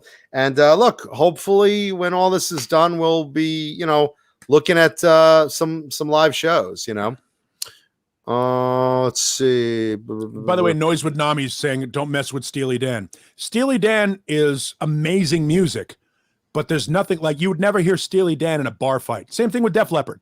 With the exception of the High and Dry record, there's nothing on a Def Leppard record that makes you want to fight. That's the point. There's no aggression. On Through the Night, I hated it so much I wanted to punch someone. Pretty much the guy who sold me the album, but Yeah, but that's the thing about it. One of the things that I love about my music, and maybe that's why I didn't appreciate Def Leppard when I first heard them 40 years ago, is that I like some filth in music. I like AC/DC. I like, Motorhead. I want something that there could be something dangerous happening. There's nothing dangerous about Def Leppard. That's okay. I just don't expect. Def Leppard is strip bar music, not biker bar music. Yeah, and hey, Steely Dan the same. I'd rather be in a strip bar than a biker bar, to be honest. Oh, right. And Steely Dan is the same thing. Steely Dan is amazing musicianship, but there's nothing raw and dangerous about Donald Fagen and Walter Becker. Nothing at all. They're two nice Jewish boys who wrote great music. Thank you so much, Susie Cherry. Appreciate that. Just saying. A lot of kind words for us in the chat. Leave a thumbs up rather than kind words, because kind words are worthless. Your compliments mean nothing to us. Leave a damn thumbs up. Take a second and hit the fucking like button. Let's just do this. Your words are meaningless to us. How about some action? Just like my mother complimented me in life. She always said, you were wonderful in 7th grade. You're going to be something, John. And here I am. Nothing. Nothing. You were wrong. Her words, her compliments meant nothing. But if my mom would have given me a like button, a thumbs up, then I would have something to sit on and sit on the damn thumbs up and pound it up my worthless ass who's broke. Sorry, but I digress. Hit the like button, please. We appreciate it. Yes, action, not words, Mr. Hellstorm. Yeah. To bring us back to Def Leppard. This anal explosion brought to you by Bang Energy Drink. Like a diarrhea of energy in your mouth. It's wonderful. Thank you. Krellbar, you're right. Steely Dan was musically dangerous. They're arguably some of the greatest players in the history of the game that don't get the credit. Listen to some of the guitar playing on Steely Dan records. It'll blow you away. And they're some of the best sounding records. Steely Dan and Fleetwood Mac, which are not 80s metal, but certainly you got to give respect where respect is due. Steely Dan and Fleetwood Mac, some of the greatest sounding albums ever recorded. Just well done, well engineered, great sounding records, things that make your stereo system really work hard. Well worth it. By the way, I'm loving all the Johnny Beane exclusive membership content emojis in the chat. Well done, everybody. Having a lot of fun with that too. Just saying. I'm paying attention to what's going on. I just don't like Steely Dan. That's all. Yeah, I'm not a fan of. Yeah. Of what? Steely Dan? Steely Dan. Yes. It's amazing. They're an amazing band. I don't like them. I'm not a fan of them, but they're an amazing band. That's just never been my thing. I mean, nothing against. Me neither. Brian Davies in the chat wants to know, question, being a geek, which I am very proudly, what do you think about having to pay $30 to watch the new Milan film or New Mutants or Black Widow on Disney Plus? I'm very blessed that someone gifted me Disney Plus. Literally, I thought you were going to say that you steal cable. No, literally, John BL steals cable. Literally, a fan wrote me, and we were talking about Disney Plus, and I'm sorry, did my eyes just explode? Yeah, I just saw that too. Wow. I'm gonna get through this subject, then I'm gonna address. No, don't get through the subject. Fuck you. She paid for that interruption. Yeah, that's true. Linny Lou and Mary just gave $50, which means I'm gonna have to give Mary the tongue licking of her pussy ever. Oh, Jesus. And let me tell you something. Thank you so much, Linny Lou and Mary. We really appreciate that, because that $50 goes to, well, Johnny finds places for it that we don't see. Johnny Beane is now, he's thrilled. He loves the show. We get shit. I don't even get Swiss picks out of this. That's a bang energy drink. That's a month of StreamYard. Listen, so all next month is sponsored by Linny Lou. The next 4 weeks are Linny Lou and Mary's fault. Thank you. Yeah, so if you want to blame anyone, like a lawsuit or something, or perhaps FCC fines, go to Linny Lou and Mary's credit card. So we really apparently they have money. Yeah, because we don't. But listen, hey, thank you both. And like I said, I'm gonna give Linny a movie ticket to leave the house for a little while I take care of her mom. And Mary appreciates that, as proven by this $50 donation to the show. So she's earned that licking like a Timex. Well, here comes the John Mancuda is a whore available for purchase screen name. There you go. So anyway, back to Disney Plus, and again, thank you again. Back to Disney Plus. I had a fan literally buy it for me. So literally, a fan pays for. He basically was like, "You bring a lot of joy and stuff into my life, and I want to give back." And I was like, "You do?" I know Paul's like, nobody gives me nothing. Johnny's there getting guitars. I'm getting free Disney Plus. And Paul's like, I just want a Swiss pick. I just want a Swiss pick. Yeah, and Pete Puchowski, if you're listening, Pete, the owner of Swiss Picks, sponsor of the show, get Paul his Swiss Picks already. Get him his picks. I'm tired of your shenanigans. I may have to hold out. I may have to hold out and go with JoJo. I may opt out like everyone else is doing in the football season. I'm going to opt out. And there you go. Popcorn the band again in another disastrous split like Dokken and Lynch Mob we're going to talk about. Yeah, Pete, that last piece of glass really makes it. Yeah, Paul's sitting there like I have a nice 5150 guitar. If only I had a nice pick. And I'm sitting there like Scrooge in the Mr. Magoo Christmas Carol. Wrangle, wrangle, picks how they jingle, make such a lovely sound. Wouldn't it be great right there? Mancuda chokes on a Swiss pick or dies live on the show. I won't. I'll tell you why I won't. Because you know what? Swiss picks have holes. So if you accidentally swallow one, you're breathing through them. You can breathe through them. See? Yeah. These are lifesavers. By the way, I feel compelled to say this. Don't swallow Swiss picks. Don't do what Mancuda told you to do. It's fucking stupid. It's a stupid thing to do. Don't do it.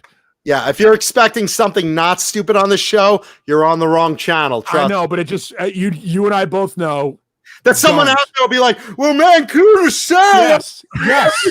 Yes. We live in a fucking society where we have to put a label on a cup of coffee that says "caution, hot." Don't swallow anything Mancuda tells you to. Yeah, because don't do anything, especially career. Mancuda will swallow anything. So,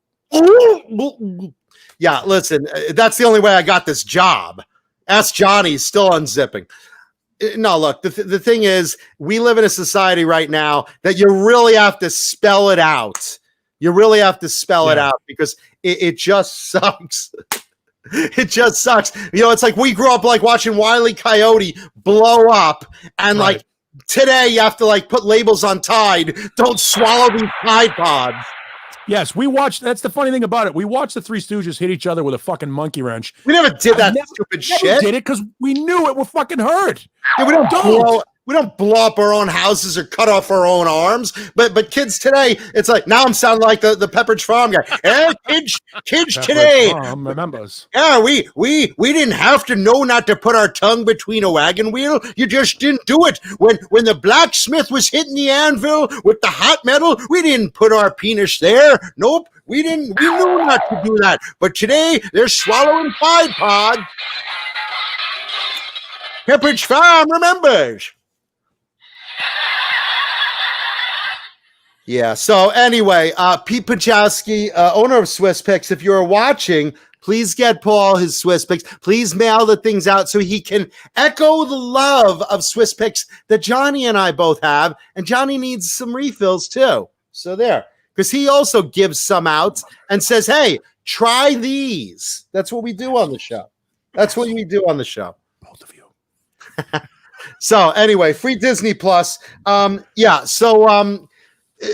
a nutshell, don't pay $30 for fucking Milan. Okay, I'm not paying $30 for a movie when I'm seeing it live in a theater. Okay, I think that's nuts for them to charge. They should be giving you free fucking movies like on, you know, any pay service like HBO or whatever, or just fucking get a Fire Stick and jailbreak it. Not that I'm condoning illegal downloading of movies streaming online, but just do that instead of paying $30. You'll see Milan anyway. Trust me. Not that I do it either, but I'm just suggesting, not suggesting. You know what I'm saying? Don't pay $30 for fucking Milan. I don't care how good it is, but watch it for free. I never heard of it. Yeah, just look online. It's basically a live remake of the Disney movie Milan, which was a very good animated movie. I know I always like when they do the animated versions better than when they do the live versions. So there you go. Rena says Disney doesn't need the money. I agree with him. There you go. They don't. Yeah, they have Star Wars. Tube Supio says my daughter literally choked on a lifesaver. The hole saved her. Listen, my mother's hole saved her. You know, I mean, right now she's got a plumber. If not for that hole, that thing would be dripping right now. Not her. But not her, but the sink. The sink would be dripping. There you go. So anyway, that's Def Leppard. Sebastian Bach brought up something interesting to Dee Snider recently. Dee Snider posted that, you know, hey, if you love 80s hair metal, you'll love this and blah blah blah. To which Sebastian Bach said, you know, there is no definition of 80s hair metal. You know, some people call bands 80s hair metal. We were not. Skid Row was not 80s hair metal. I wouldn't have joined and played with Skid Row if they were. Fuck you. He was in Madam X. Yeah. So let me just say, as much as I love you, Sebastian, or if anyone in his camp is watching, if you remember just before the Skids, come on, brother, you had your hair teased. Johnny, bring up a photo of Sebastian Bach in Madam X. Yeah. Because his hair was way up there, like, you know, full on hairband. Listen, I think you're one of the greatest frontmen of the 80s. Yep. And you're saying who would be proud to declare themselves a fan of 80s hair metal? I'm saying right now on public view, I'm saying in public view, I'm a fan of 80s hair metal, as is everyone who watches this show, as is everyone who's going to the stadium tour when it eventually happens, as is everyone who's bought your albums. It's not something to be ashamed of, brother. Yeah. I was never in a hair metal band. Okay. Yeah, come on, man. Come on. Here's the thing.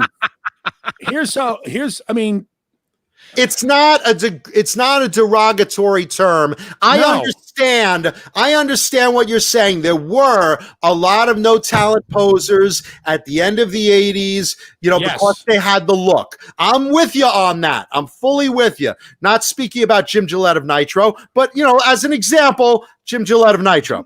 Yes, exactly. There's a great example. Jim Gillette of Nitro really is a great example, unfortunately. Jim Gillette of Nitro, who's a guy that has had way more range than Sebastian Bach, but nowhere near the voice that Sebastian Bach had. And that's the whole point, was bands that traded on their look and on their image and had no musical talent. Yes, you're absolutely right, Sebastian. Those are bands, the hair farmer bands that got dumped in at the end. They're part of the reason why, actually the whole reason why that genre ate itself, is the whole pool became saturated with fucking talentless bands who just sprayed their hair up, put on some makeup, and wore hot pink scarves and baseball hats. Wait, what? Or beanies. Or beanies. But here's the thing. That's the reality. That's the reality. But don't Mr. Hellstorm 74, great example. Stevie Rochelle. Tough is not a great band.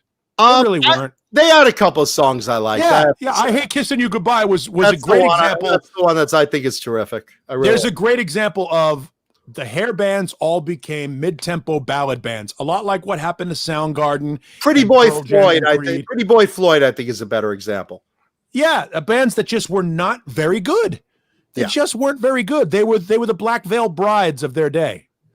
Or Trapped, or whatever other talentless hack band you want to mention today. I mean, it's funny because, a couple of weeks ago, I think I talked about how I'm not a huge fan of Warrant.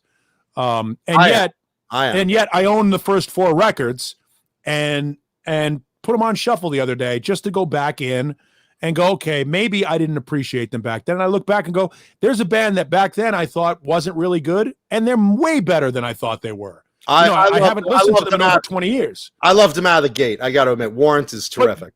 But that's my point. My point is, a lot of those bands back then that you looked at and said, well, they weren't good. Sea Hags, Rocks Gang. Hold on. I loved Rocks Gang. I love Rocks Gang. Now look, listen. We all have our loves and hates and whatever. I think Rocks Gang is really underrated. That's just me. I'm a big Warrant fan. I own the record. I own the record. That's the weird part about it, is I'll sit here and say, because I look at Rocks Gang and I put them next to Tora Tora and go, well, no, not the same. Or I put them next to, there were bands that got lumped into it. Tora Tora, not a hair band. Tesla, not a hair band. Skid Row, not really a hair band, but they're under that umbrella. And Tesla they were a metal band at the time of hair metal bands. They opened and played with all the metal bands. They just didn't adopt the look of glam like Poison did, for instance, right. Or Motley Crue with the, or the Sleaze, or, whatever. They just came out more casual, but they're a hair band. I mean, they're all playing with long hair. They're playing metal songs, and they're great. Tesla, amazing. But look, the bottom line is, and defending Rocks Gang, because I love No Easy Way Out, among others. Just saying that there were a lot of bands that, because of the look, were posers and got record deals, because at the time, look, record companies were throwing shit against the wall and seeing who would hit gold. They just tried everyone. Everyone got signed back then, pretty much. But Sebastian, for you to say 80s hair metal, is not a genre and it's not something to be proud of, that's bullshit, because all these major tours and cruises right now are all the 80s metal guys. There you go. Whoa, what a rookie!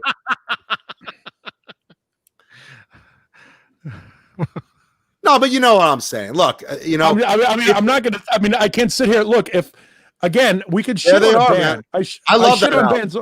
I shit on bands all the time, and yet I look at it and I go, well, unless one guy has a copy of their album in their basement, I must be wrong. I still own it. I still own it. I just don't. But they were one of the bands that came at the end that are responsible for the end. And Too Cool for School is a great song too. By the time these guys came out, it was over. I get it. I mean, look, people were just tired of the formula and the genre. It was time, just like every decade, it was time for a change. And thanks to Nirvana fist fucking us, the change came.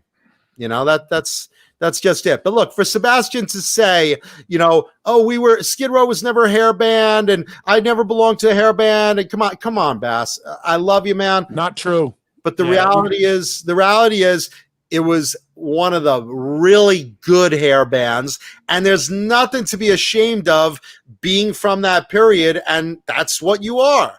and I love you for it, and I love the music, and I support you left and right. That's the deal. A lot of people love hair metal, and that's what the genre is. And a lot of those guys are still touring. You find a lot of 90s guys that are still touring. You won't. There's not a lot of grunge guys that are seeing a resurgence, at least at this time, that the 80s guys are.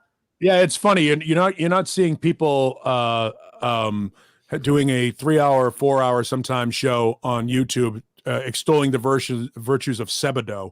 Yeah, right. You know what I mean? Or dildo, or that's just not happening. I mean, there's a reason why this music continues to endure.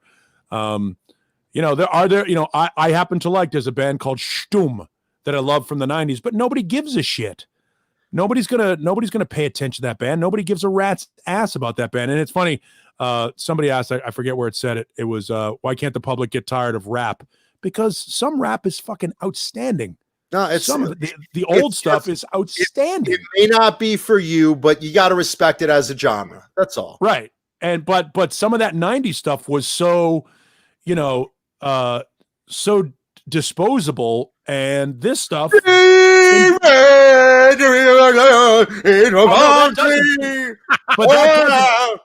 Awesome, Colin. Thank you, Colin.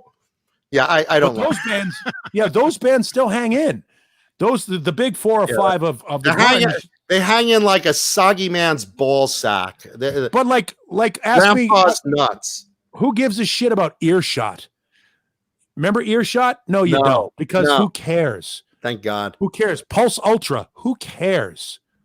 I mean, those bands came and went so quickly. 30 years from now, there aren't going to be 3 schmucks sitting on whatever entertainment platform is available at the time debating the merits of what is it? Disney Plus, yes. Noise with Namis brings out, check out Trash. I have Burnin' Rock right here. I did that through the 90s. It was all trash after Nirvana. This is a great obscure Checked out a lot of trash. Here you go. Here's a great obscure reference, and I'll even pull out a second obscure reference for you. By the way, I bought the new Alcatraz. It's outstanding. That's what I keep hearing, man. Yeah. So here you go. Here you go, Namis. That's the band you're talking about. Trash. Not to be confused with Joe Stump, who is now the guitar player for Alcatraz. His first project, Trash Broadway. There you go. Which was an outstanding band as well. And you'd be tough to find this CD. This is a tough one to find as well. They re-released it about a year ago with some bonus tracks on it. But these are bigger. 2 bands. Is that bigger? Wow. Oh, this is perspective. This is the Laserdisc version. So these are bands that, again, obscure from that era, that are outstanding bands that most people have never heard of. You should look for them. The new Alcatraz is fantastic. And Graham Bonnet sounds fucking outstanding on it. That's what I heard. And again, I listened to a lot of it online so far. I haven't yet gotten my physical copy yet, but it's on the hit parade list. It's coming. And then AI Gaming, Sasquatch. All seriousness, I haven't heard Sasquatch, but if it's a rock band, I'm in. If it's a 90s grunge band, I have no interest. So just don't think I missed you, but come in your mouth, up your ass, all on my girlfriend's ugly face. My sweater's itchy, Seattle sucks, it's raining every day. Why am I here? You and I will disagree on a couple of things. Sure. One of which is 2 of those big grunge bands are fantastic metal bands. Soundgarden and Alice in Chains are fantastic metal bands that jumped into the grunge pool and put on some flannel and went nuts and used that as a marketing tool to get over the top. But they're metal bands without a doubt. Pearl Jam is jizz. It's Pearl jizz. Jam is the remains. It's the remains of a fantastic glam band called Malfunction. Well, not Malfunction, but Mother Love Bone. And Mother Love Bone. I didn't like Mother Love Bone. Mother Love Bone was like Jane's Addiction. They were like Jane's Addiction and Saigon Kick and Warrior Soul. They were a band that sort of bridged that glam style with sort of a more heroined out, depressing, bum dark, doom style. And they're a fantastic band. So those two I love. Nirvana sucks out loud. They're the most overrated band in the history of music. That said, Nirvana tricked us. Tricked us. They had one song that was like borderline metal and borderline grunge, and it was, it smells like Teen Spirit. You're like, huh? It sounds. My eardrum just popped. It sounds. It's like I feel like I just got sniped in the speaker. Like, oh fuck. No, it.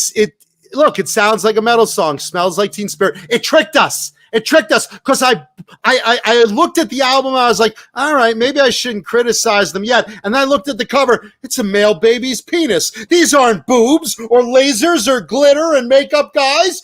This is you're being fooled. Don't get in the ship. It's a cookbook. And then the next thing you know, there's songs like that. Come as you are. As you were, as I was. Oh, fuck you. And then it was ruined. It was all ruined. Never a Nirvana fan. Don't get it, don't care, don't want to get it. But Soundgarden and Alice in Chains from that group, I fucking love them. I think they're both, except for Soundgarden got, the problem with Soundgarden is once Fell on Black Days and Black Hole Sun and that mid-tempo bullshit became the thing that people gravitated to, and we lost stuff like Get on the Snake, and we lost stuff like Loud Love, and we lost stuff like My Wave and some of that shit that's really good, really good shit. I was traumatized by certain songs. Black Hole Sun is one of them, because I accidentally bought the album thinking like, okay, maybe this is metal, because it was confusing then, because it was like previously on the store everything was metal. You just pick up new bands and it was all be good, and then like grunge started to get mixed in. It's like, all right, should I take the chance? All right, I'll buy this. And then I put on the record and it was like, every album always stopped at the wrong moment. It was like Nirvana was come as you are. No, fuck that. And then it was what was and then I put on Black Hole Sun, and it's like, Black Hole Sun, won't you come I was, fuck, and and then I'd put on old favorites. I'd be like, well, let me try something different. I'd be like, Frankie Goes to Hollywood. All right, come when you want to come.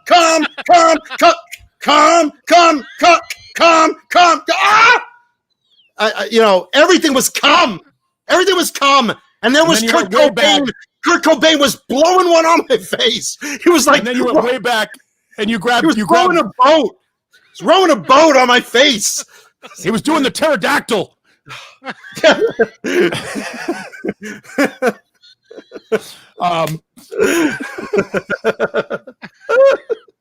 And then you went way back to Janis Joplin, and you were listening to "Piece of My Heart," and you thought, you know what? When Janis Joplin sings "Come," I don't want to. Yeah, I know. Really, that kind of turned me off too.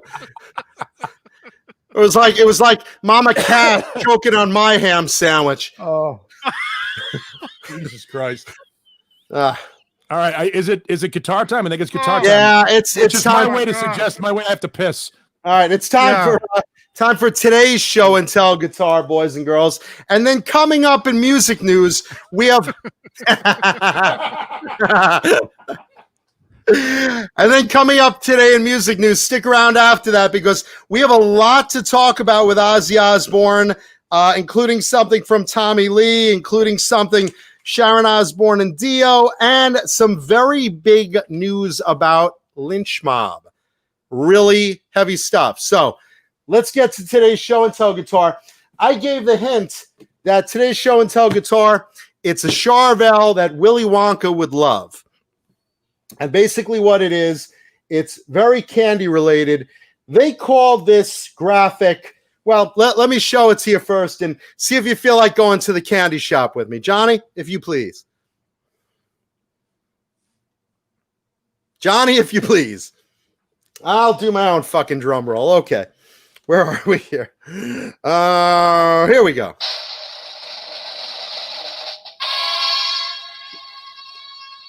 Look at that thing. This is a San Dimas made Charvel. Now, again, this is one of the later made ones. This one's about 2007 when Charvel first came back. They called these swirls the General Swirl Graphic Psycho Swirls, probably knowing I would own one day. But the big thing about it is this one is that rainbow Lollapalooza lollipop color that I just love. So you take a look at that, and it looks like a big fucking lollipop. You almost want to just taste the thing. Look at the colors on that. Does it remind you of those lollipops you see at the candy store? Those ones that are like the size of a Frisbee? Oh my gosh. How cool is that? So I call this the Charvel. I call this the Charvel lollipop guitar. And again, maple neck. Very nice, very nice. Pointy headstock. Returning to Charvel's mid to late 80s roots. I should say mid 80s because they did the model series after 86. But again, this is about 2007 when Charvel came back. Still made the old-fashioned way. This is a great playing guitar. Single hum, Seymour Duncan. I think this one's a JB if I'm not mistaken. Chrome hardware and a genuine Floyd Rose. Real deal there. The old school Charvel plates.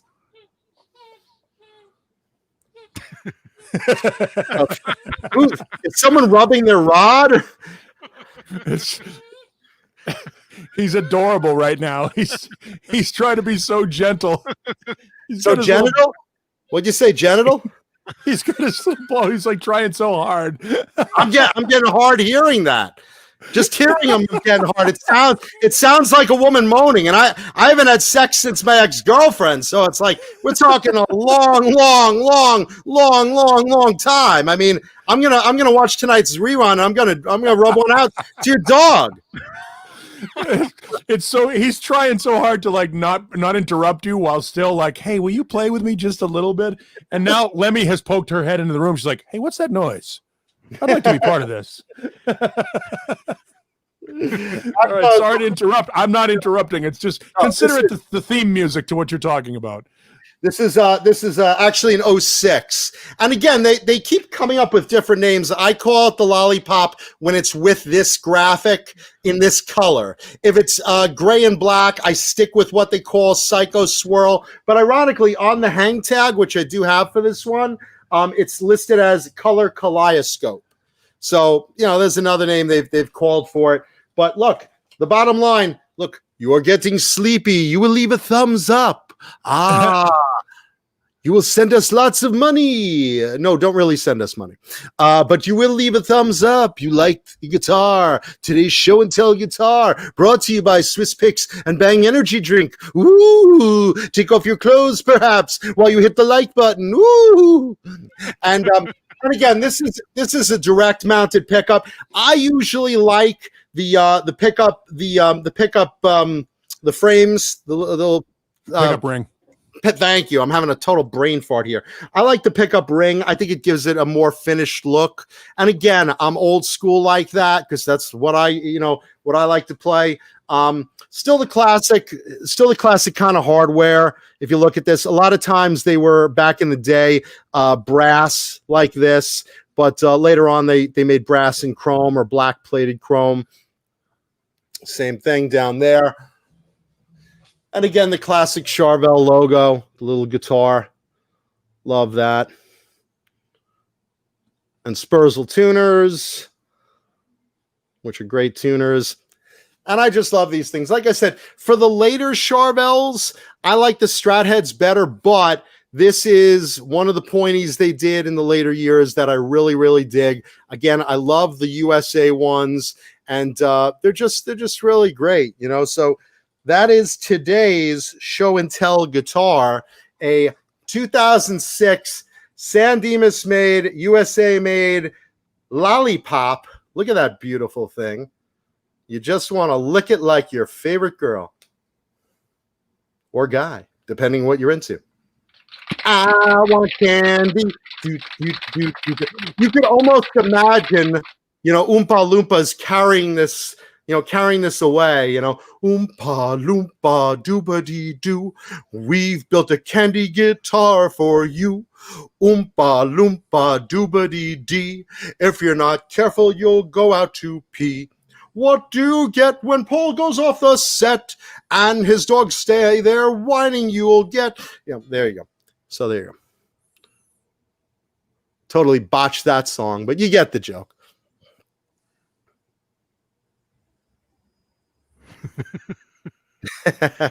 Man, that's awesome, man. Should put on a an orange face makeup and a green wig and suspenders. Question from the chat. 5150 Fly Guy wants to know, what kind of music is Collective Soul? It's interesting that you asked that question. They don't really fit. They're like Cheap Trick. They're not really grunge. They're not really pop. They don't really have a style. It's a thing unto themselves. That said, boy, they had a lot of hits. You go to that Collective Soul greatest hits record, every song on that record. That's one of the few bands that sort of wrote really good songs in the 90s. And you go back and listen to them and go, oh, all right, cool. They're a lot like Cheap Trick in that way. Cheap Trick, a significantly better band. I love Cheap Trick, super underrated band. But Collective Soul is the kind of band, this is great what I used to say about in the 90s overall. When we were kids, and by kids, I mean fucking 18, 19, 20, we would wait up on Monday night at midnight and go to Tower Records and buy Use Your Illusion, or we'd buy the Black Album, or we'd buy OZZY's new record, whatever record we were looking for, we'd go out and buy it. Nobody in the history of mankind has ever stayed up late to go buy a Collective Soul record. They're not a bit everybody go, fuck yeah, Collective Soul. They're a band that people go, oh, Collective Soul. All right. That's what they are. Now, that said, significantly heavier live than they are on record, but they're a band that you're flipping through your CD rack, you go, oh, fuck, I own this. I haven't listened to this in a while. That's Collective Soul in a nutshell. There's no passion for it, but the songs are pretty good, and you don't feel like you've wasted your time when you listen to 3.5 minutes of Collective Soul music. It's not very good. It's not bad. It's just there. That's Collective Soul. Like Johnny on the show. Yeah, well, yeah. They're kind of alternative, but they're not really alternative. And they're a Christian band, which we all like. Well, no, subtly, underground, kind of like you. There's some Christian overtones to what they do. King's X, things like that. And it's good. It's good, harmless, safe, well constructed songs. Awesome. Nice. Yes. Yeah. WILFORD BRIMLEY voice. Yeah. Yes. You listen to that. Oompa beatus. Oompa beatus. Oompa loompa doobity doo. Don't eat so much sugar or it'll kill you.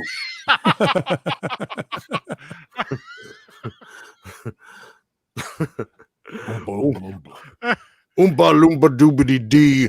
Throughout the night I gotta get up to pee. Well, I don't know.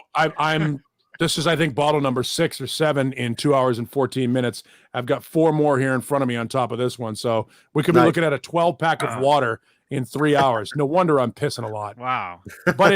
But I'll tell you why, because when we started the show, it was 109. It is currently 108. It's cooled off to 108 degrees at 7:22 p.m. in Phoenix. That's 108 degrees. We have 108 people watching us right now. So we have coincidence? So we have what, 108 thumbs up? Is that what we have? 67. Oh, come on, guys. 67. Mr. Hellstorm brings up a great band from the 90s. Here's a band that if you're not into 90s music, John, or if you haven't explored in the 90s, unless it's a 90s metal album. Brother Kane. Brother Kane is a good rock band from the 90s. Really good band. What was the song from them? Got No Shame. Sounds like a Guns N' Roses song. I gotta listen to it again. Got No Shame. And of course, their big song in 1994, I think it was 94, was called And Fools Shine On. It was a big rock song. Well, we do on this show. Yeah, And Fools Shine On, Breadmaker, Brother Kane, Hard Act to Got No Shame, Hard Act to Follow. They had a lot of good songs. Really good band. And Roman Glick, who was the bass player in that band, now plays bass in Jackal. Okay. And of course, Damon Johnson, the guitar player, has gone on to play with 9 million bands, including Black Star Riders and Alice Cooper and a variety of other wait, Damon John, isn't he in Shark Tank now? Damon John? Could be. Damon John? Yeah, no, I'm just kidding. Damon John. So Damon John owns fantastic band. Kurt 5150, they're not a one-hit wonder. They had several hits, but And Full Shine On is their biggest song.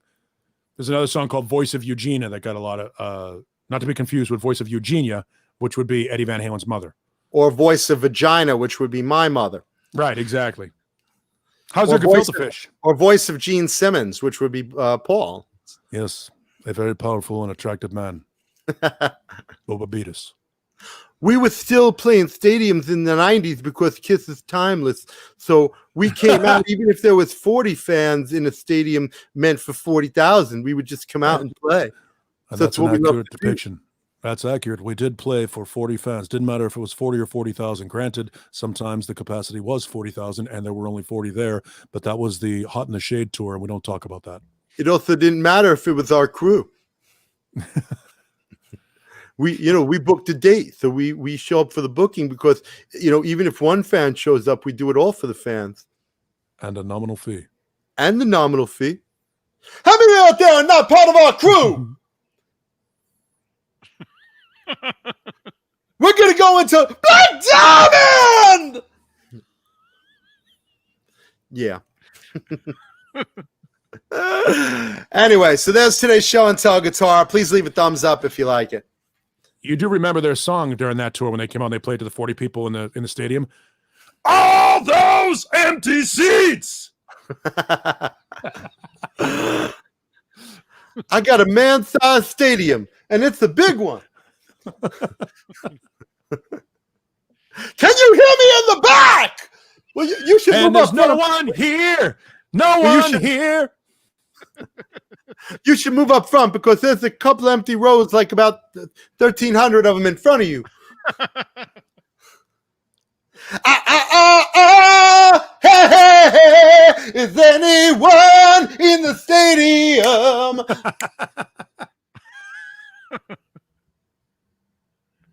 Johnny booked Kiss in the stadium tour. Our fate was sealed. Come on! No one showed up. No, really, no one showed up. But we were there for the fans if they did. Anyway. There's no one here, and they're all gone. I can do a Mark St. John impression. Here we go. Oh, no. He asked. Soon. Thank you, Jason Lee. Okay. Let's get further into music news because we do have a lot to get through today. That was awful. Thank you, Johnny. Yes, that was awful. Can you do a WILFORD BRIMLEY? That's the low point of the show. I don't know, man. We've had a couple of doozies today. We still have 45 minutes, so we've had a couple of doozies. All right, let's talk about. We'll bang this one out real quick. Don Dokken, we were talking about recently. We were talking about how his hand got injured and how he's not able to play guitar. Then we saw a video, and we spent a lot of time talking about how he can't sing anymore. We spent a lot. Let's not gloss that over. We spent a lot of time talking about, and again, all out of love, because we really, really like. It's sad to watch your heroes grow old, and Don Dokken is growing old right before our eyes, and it's sad to watch. Yeah, and there's even worse to hear. There's been basically a huge move on the internet of people asking him to retire, and it's just, look. Speaking for myself, I've said this before. A lot of people are playing that video, seeing that he just can't sing anymore. Hopefully, Don will take a note from guys like Bon Jovi or Aerosmith or other bands that have gone to the gym and worked out and worked with a vocal coach and put in a lot of time and effort just to get a little back up, more in shape physically and health-wise, and work your chords a bit more. I'm not expecting you to be what you were in the 80s, but I have to say, I do enjoy seeing you in the later years rather than not at all. But to do that, you've got to put in some work. You can't just phone it in like that and hope that the talent that you don't have available to you right now, you can't just ride on that. You got to put in some vocal exercise and lessons, go to the gym, slim out and strengthen up and give us the best you do have. Because that's not it, man. That's not it. I'm sad to say. Here's the deal. When Steven Tyler was going through a rough time, he called a guy, and I don't know if the guy is still taking students or teaching anymore, but there's a guy named Mark Baxter, who was a vocal coach out of Boston, who essentially taught Steven Tyler to retrain his voice and sing. And Tyler sounds as good as he's ever going to sound in his 70s, which is about 65 to 70% of what he was in his prime. That's what I expect. I expect a guy that old to be half that good. When I hear a guy like Joe Lynn Turner or Glenn Hughes or Graham Bonnet, or even to a lesser degree, Ian Gillan, who has retrained his voice and relearned how to sing. When I hear those guys, Ian Gillan is fucking 74 years old and sounds great. Graham Bonnet sounds great. Joe Lynn Turner sounds great. There are guys out there. Now, don't get me wrong. Those guys were better singers than Don Dokken ever will be in his prime. They're great vocalists, but they were smart enough to realize, hey, I need to take care of my instrument. I need to get my shit together. Sebastian Bach doesn't sound like he did when he was in his prime. Still sounds pretty good. So Don Dokken was a decent singer, not a great singer. He was never a great singer, a decent singer.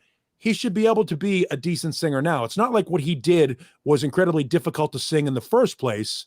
He didn't have a huge range to begin with.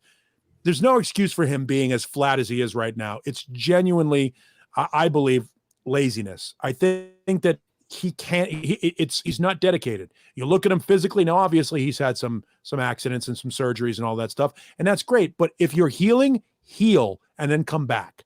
Don't come back like this. Don't do this, because all you're doing is tarnishing what legacy you did have. You were never a legend. You're always really good, but now you're really bad. So looking back, you see a guy that was that we look back and fondly. You look back at Dokken in the 80s and you go, we tend to think of the legend being better than the reality. And we look back legendarily, Dokken in the 80s, you go, yeah, man, they were a great fucking band. Yeah, now it looks awful. It's just embarrassing to see it. And if you can't do it, don't do it. But if you can do it, do it. Go back and do a little vocal exercising, get a vocal. There's no shame in getting a vocal coach. There's no shame in that. All that is it just says, hey, I need some help. Look, we all need help once in a while. It's not like Dio didn't sound like he did in the 80s before he died. He was at least 3/4 of what he was in the 80s. And there's no excuse for Don Dokken sounding the way he sounds right now. None. No, it's real obvious he's not into it. And I get it. Look, he's depressed about his hand. He's depressed he can't play guitar. But you know what? You have a job. You go out, you have a job. When we come on here, when the three of us come on here, we don't just come on because, oh, it's time, let's turn on the computer. We're sitting throughout the week writing notes, gathering stories, writing some jokes, coming up with ideas. We work so that when we do a show, unfortunately, this is as good as it gets. Yeah, we don't work. As much of a failure as we are at this, we work to be failures. There's no shame in asking. We do need help, please. Yeah. If you could teach us how to be funnier, please. Anything would help. Anything would help. But back to Dokken. I get you're depressed, but you know what? If you're taking the responsibility on of selling tickets to a show, you got to do it. You gotta give them the 100% that you have available left. I'm not saying the 100% that you had in the 80s. I'm saying, what can you muster up right now that you can give your audience, because they paid hard money to see you, and you as an artist, just like the three of us do, should at least care about your fans. And the idea they're giving you their time and their respect, and they're coming in paying hard-earned cash to come see you. You need to give them something back. They earn that. They are owed that by you. So you need to do what you want to do. Either call it a day or take some time and, put in some effort. That's it. I would give anything to change places with Don Dokken. I mean, that's the thing is, and I say that because I think any one of us and a good amount of people that are in the chat would love to be in a position that Don Dokken is in, to have had a very respectable career 30 years ago, and to still be able to get on stage, have people pay money to see you come out and play. I don't feel like you, Don Dokken, respect me, the person who is paying you to perform a service. I don't feel like that respect is there. And as somebody who was a musician and still is a musician and a vocalist who didn't get the opportunity, who wasn't lucky enough and fortunate enough and or talented enough to be in the right situation at the right time to make a career doing this. You've been able to make a very nice living doing this for 35 years. If you want to continue doing it, put a little effort into it. It doesn't seem like you're putting any effort into it. It just doesn't seem like it. It seems like you're going out there and saying, hey, I'm Don Dokken, come see me, and I'll just come out there for 50 minutes, do my thing, and walk away. At least George Lynch stays, keeps his chops up. At least the guys in the band. And as a singer, your voice is your instrument. And if it's not working, then you need to take some time off and rest it, or see somebody to get some help with it. Just like any other injury. If you've got a torn knee ligament, you see a surgeon, you have him fix it. Physical therapy. Yeah. And if you've lost that range, which, by the way, Don Dokken never had fantastic range, but it was a respectable range and he had some soul to his voice. Well, if you can't belt it out in that key, add that charisma back in there. Find that soul, find that personality in your voice. I use David Lee Roth as an example a lot. I was about to bring that up when you said personality. Yeah, because there's a guy who never really had fantastic range. The producers always got the most out of him in the studio, but live, he could never do it. So what did he do? He had character. He had style. Lemmy can't sing worth the shit. Could never sing worth the shit, but he had style. He had character. There are some guys like Jeff Tate and Ray Alder and Bruce Dickinson and what other guy that you want to name that has a fantastic, Dee Snider, that has a fantastic multi-octave range. Don Dokken never had that. So find that character in your voice. Find that phrasing. Find that thing that makes you unique. Robert Mason is a great guy who has a fantastic voice, but there's nothing unique about him. He's got no style. He's a chameleon. He can do anything. He can sing anything. Fantastic singer, but there's nothing memorable about him. Don Dokken at least has something memorable about him that he needs to tap into and exploit and take advantage of. And I don't believe he's doing it. I think he's half-assing it. And I think that's a cheat to the fans. And I think it's sad because you're going to see him playing some state fair somewhere with 9 people standing in front of him, and Popcorn the band will have to open for that show. Yeah, and we'll actually probably be better because even with JoJo, the rebellious chimp on tambourine, we will put in 100%, minus the ethics. Somebody brought up a great example. Vince Neil. There's a guy that can't sing. I was going to bring that up too. He can't sing worth the shit anymore. But there's still something about Vince Neil that people are attracted to. People still go to see Motley Crue, even though they know he can't sing. There's something about Vince Neil. There's a character there. There's something about him that you tolerate him singing every third word. You tolerate it. Why? Because he's Vince Neil. Plus, yes. Too. And Motley Crue are infinitely bigger than Dokken. Motley Crue is one of those bands where, it's like John always says, it's the 80s. Yeah, and Vince, and look, we understand that Vince doesn't know the words. We understand that he's singing, Kickstart My Heart. When I get my thighs are my seed. Topper, Ghoul, Bunny's cars are hot to me. I mean, that's not the lyrics. We know that. We get it. Vince doesn't have it like that. But there's something about it that the stadium tours sold out left and right to see Motley Crue again. And let me use this as a segue because we got a lot to get through in a half hour. We got to leave. I'm going to walk off the set for about 30 seconds. That'll be just enough for me to get through every story. But I'm listening because I have to pee. No, cool. You probably got the diabetes, so you got to pee a lot. Diabetes over here. I got the shaky bladder.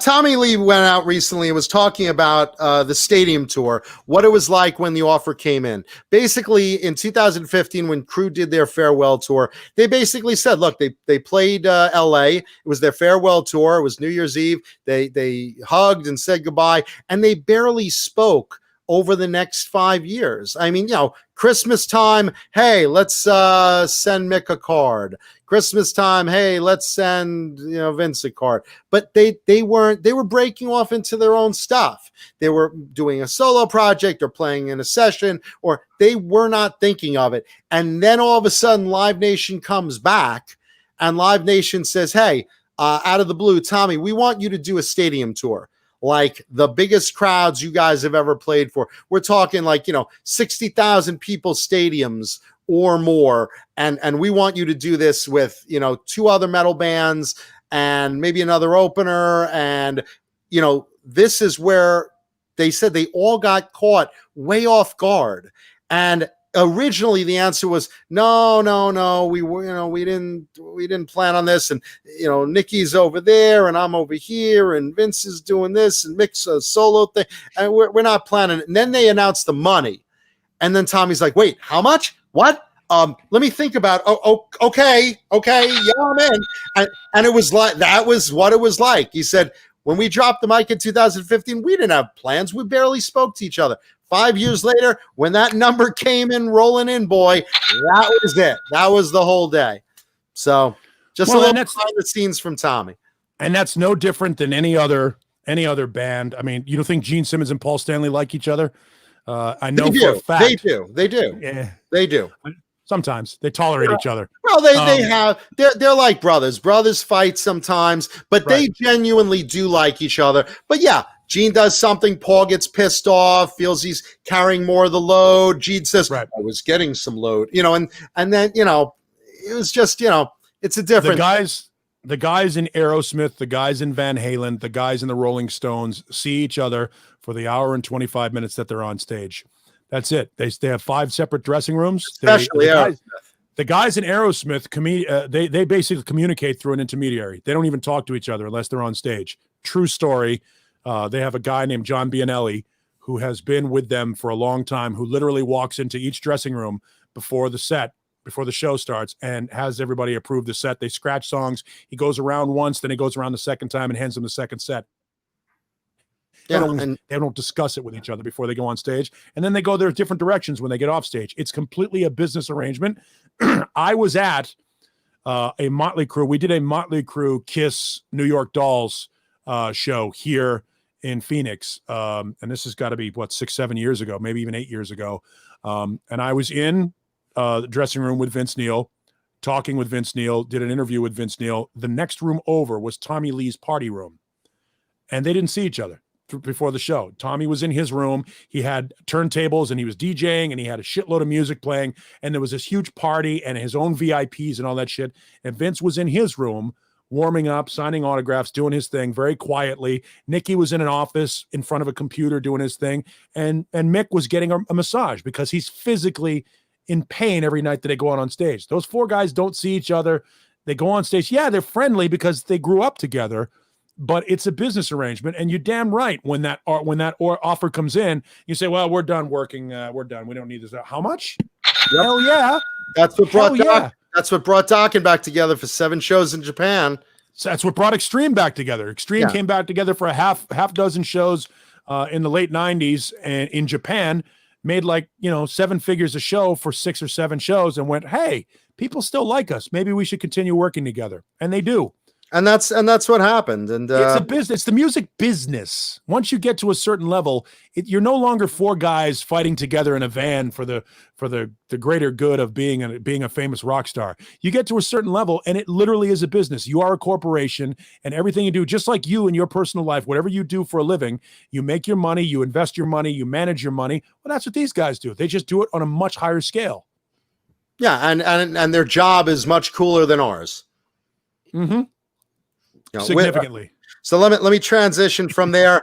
I was trying to watch the 9 Lives of Ozzy Osbourne biography on A&E. I didn't catch it, and I was trying to find it on my DVR, and I haven't watched it yet. But I did happen to catch a couple of other YouTube videos, other biographies about Ozzy over the years, and I came across an interview. We're talking about Tommy Lee. Tommy Lee did an interview where he basically explained one time with Ozzy Osbourne that was made famous in The Dirt and The Dirt biop, where Ozzy basically was touring with Motley Crue, or vice versa. You know, Motley was opening for Ozzy, and Ozzy would basically come on their bus randomly in a state and just like, hey guys, I'm gonna ride with you to the next show, and you know, it's like, Ozzy's here. Who's got it, man? He would pull out of his pockets, like almost all the time, just massive bags of cocaine out of his coat pocket. He's like, I got bags of this shit. I brought the crow, man. They go to the back of the bus. They inhale these pillows full of cocaine, and they just go through these things. You know, there you are in the Holiday Inn, and you're with your wife and your nuclear family of 2.5 kids, and you're by the pool. Oh, look, honey, Gigi got a floaty ring. Show Daddy you can swim, Gigi. Show Daddy. Hey, fuckers! We're all here! Ah! And there would walk in Ozzy and Motley Crue to the poolside. And that's where that famous scene happened, where they decided Nikki and Ozzy got into that gross out contest where Nikki started by pissing on the ground and was reaching to lap it up. And then Ozzy pushes him out of the way, starts drinking Nikki's piss. The family's like, good heavens. And security's called, and Ozzy's sitting there snorting ants as they take him away. And then it was fucking great, man.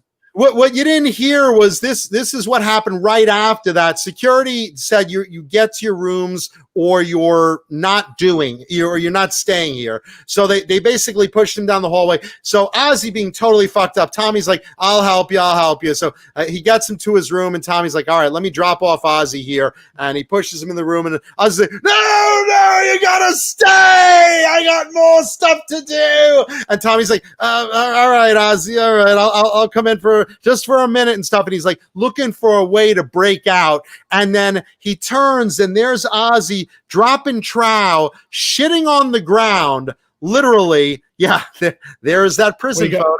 That's a picture where he got arrested in Memphis, Tennessee, fucked up on Beale Street.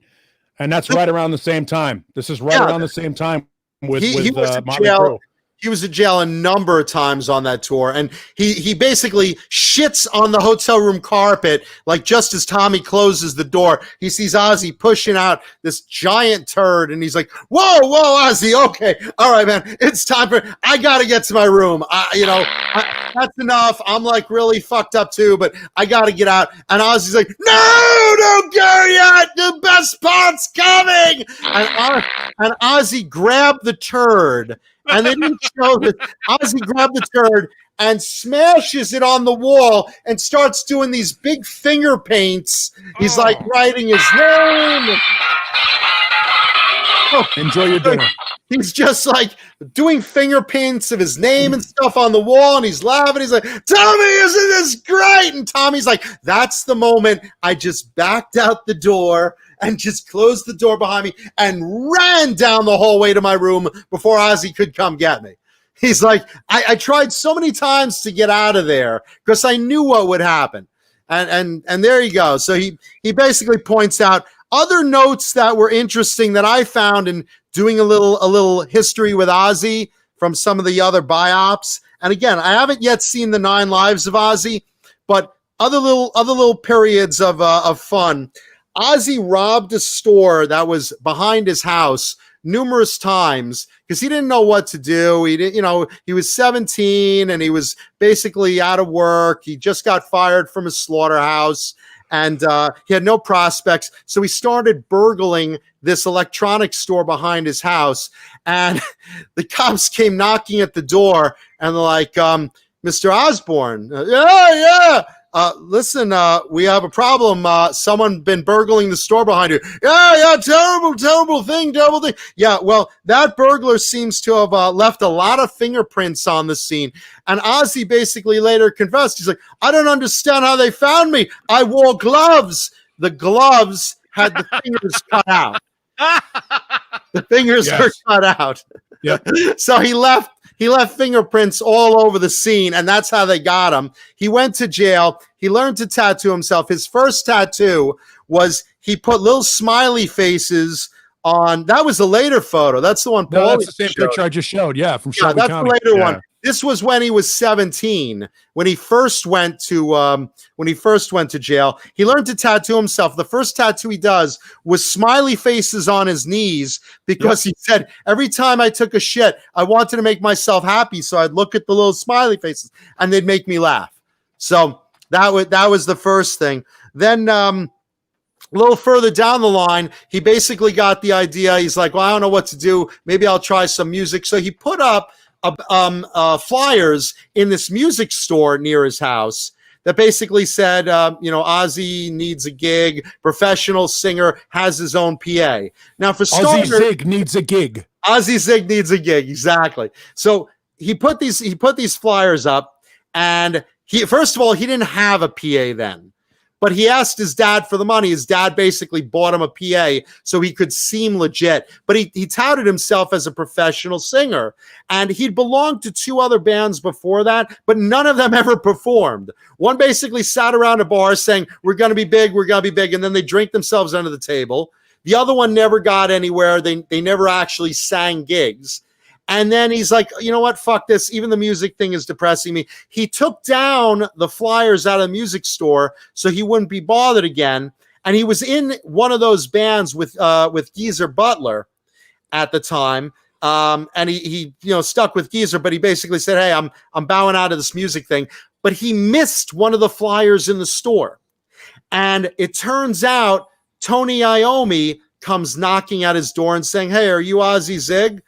And that's how Black Sabbath came together, was OZZY by accident. He was that incompetent that he didn't take down all the flyers. He left one up.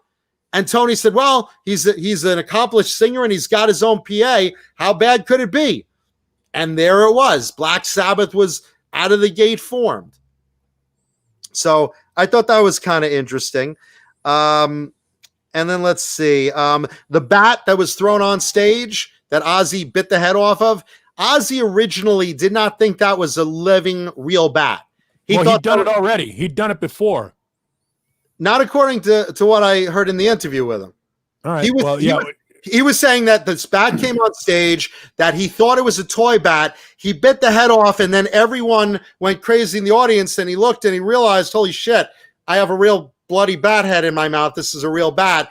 He got rushed to the hospital, and they were sure that he had rabies, so they gave him rabies shots immediately. Sharon, of course, was pissed.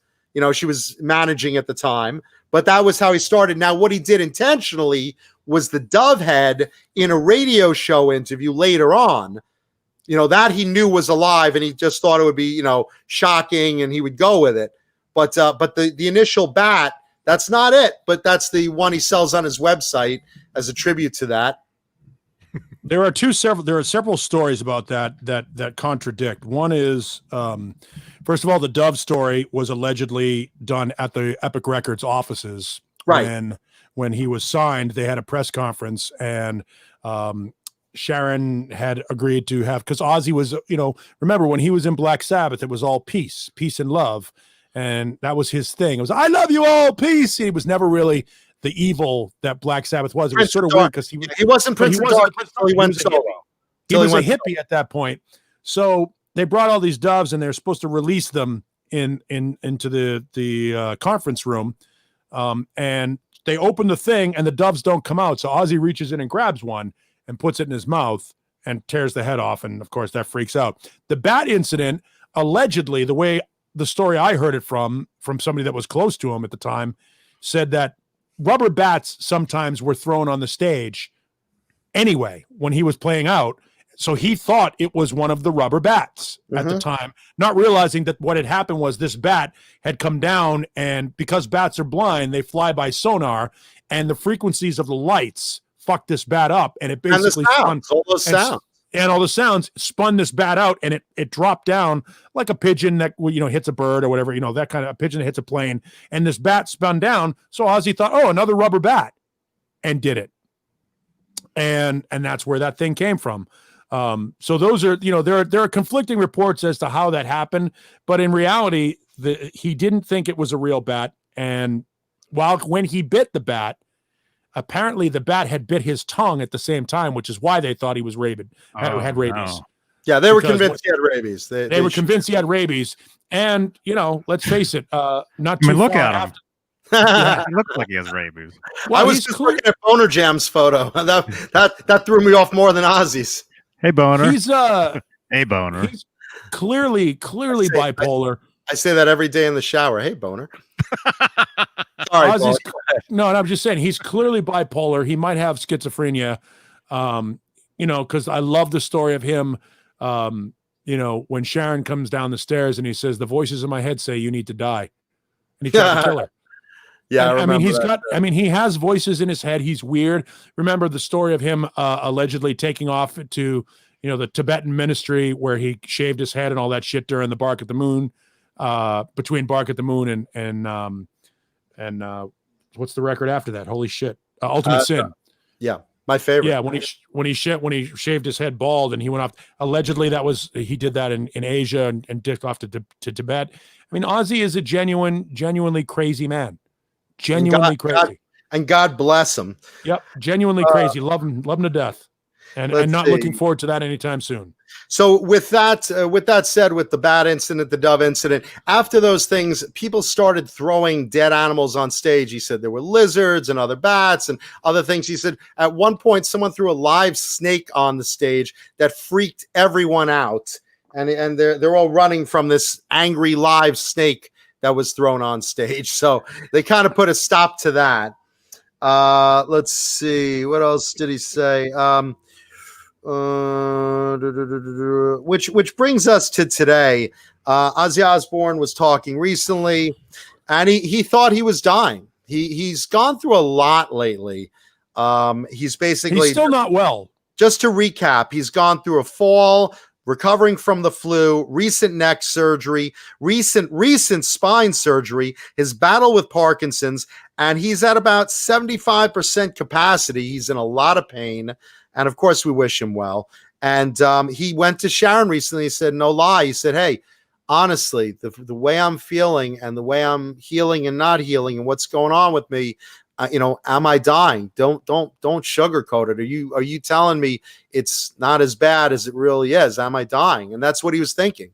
He genuinely was thinking that. And yet somehow Sharon still pushed him into doing the 9 Lives of Ozzy Osbourne biography and the Osbournes Want to Believe. The Osbournes Want to Believe special. So he's not in the grave yet, Sharon. So you got a lot to get through. He's still got 75% of them ready to make you more money. Oh, come on, Ozzy. Come on. Get out of bed.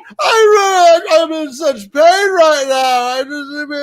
The great thing is when I'm dead, man, she'll just push me out on a fucking coffin and just crack me up next to the microphone, man. It's gonna just be background vocals and strings from the rafters. That's gonna be like, finished with my and Coachy. And I'm here with my mind. I love you all. You know, you just Mr. Ozzy died 14 years ago. Sharon needs some more bags. She works me to death, literally, and we need a bigger house. Ozzy's dead and Sharon's richer. Yeah,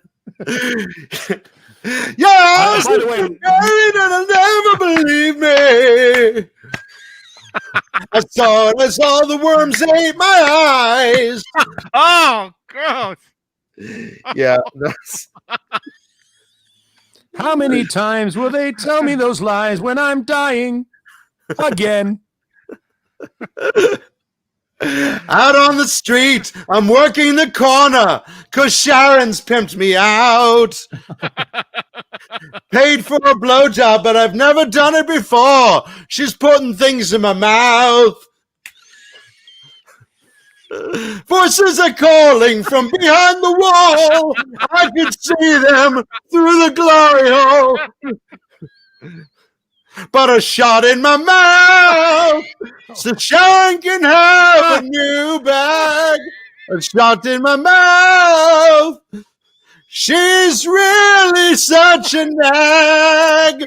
All right. Jake, you're not getting paid. So you think Jake will show up to the will reading? Maybe I'll get something. I know, Maybe right? I'll get something. Fuck, I got screwed again. Yeah. Sharon's already been like looking for the wills. She's like, oh, this one leaves things to the kids. Nope. Yeah. So that's yeah. Listening to Johnny choking up right there.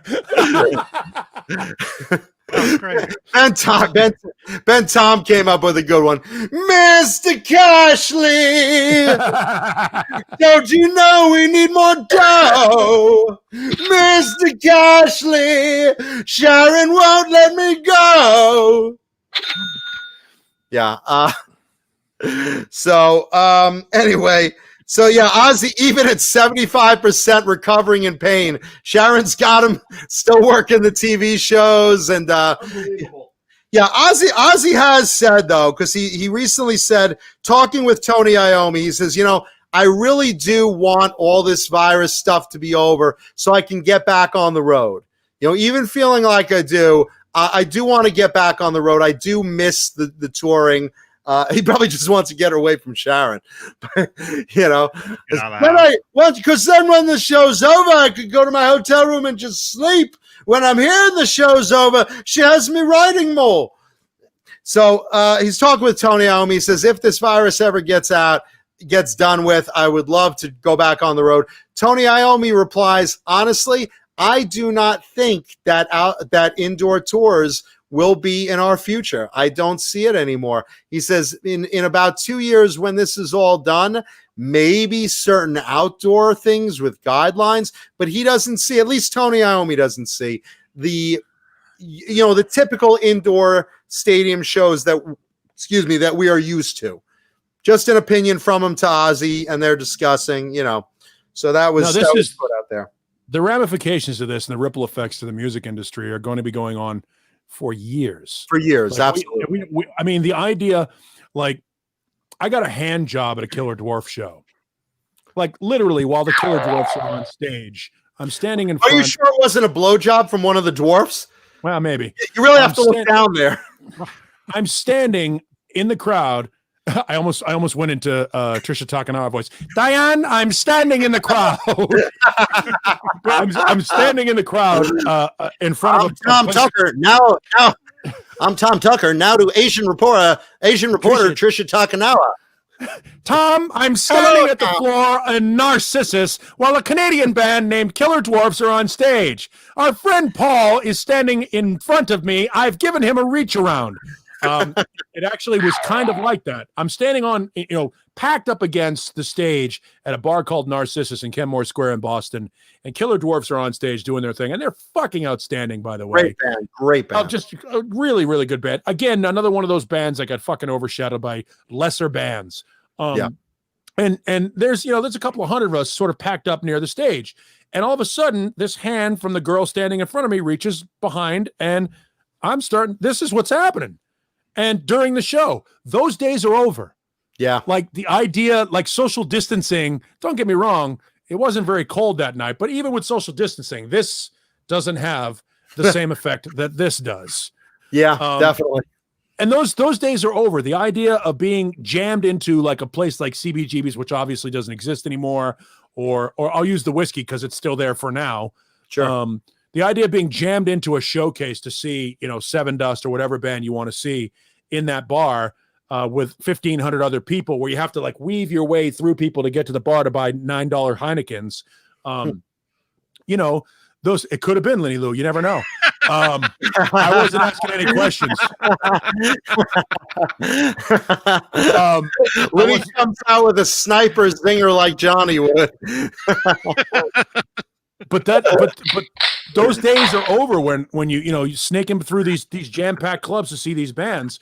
I think that the days of that are over for now. It's not like people aren't willing to do it, because you see some of these parties that they've been throwing in the South and at these lake parties and stuff where people are jammed in together in Vegas and stuff.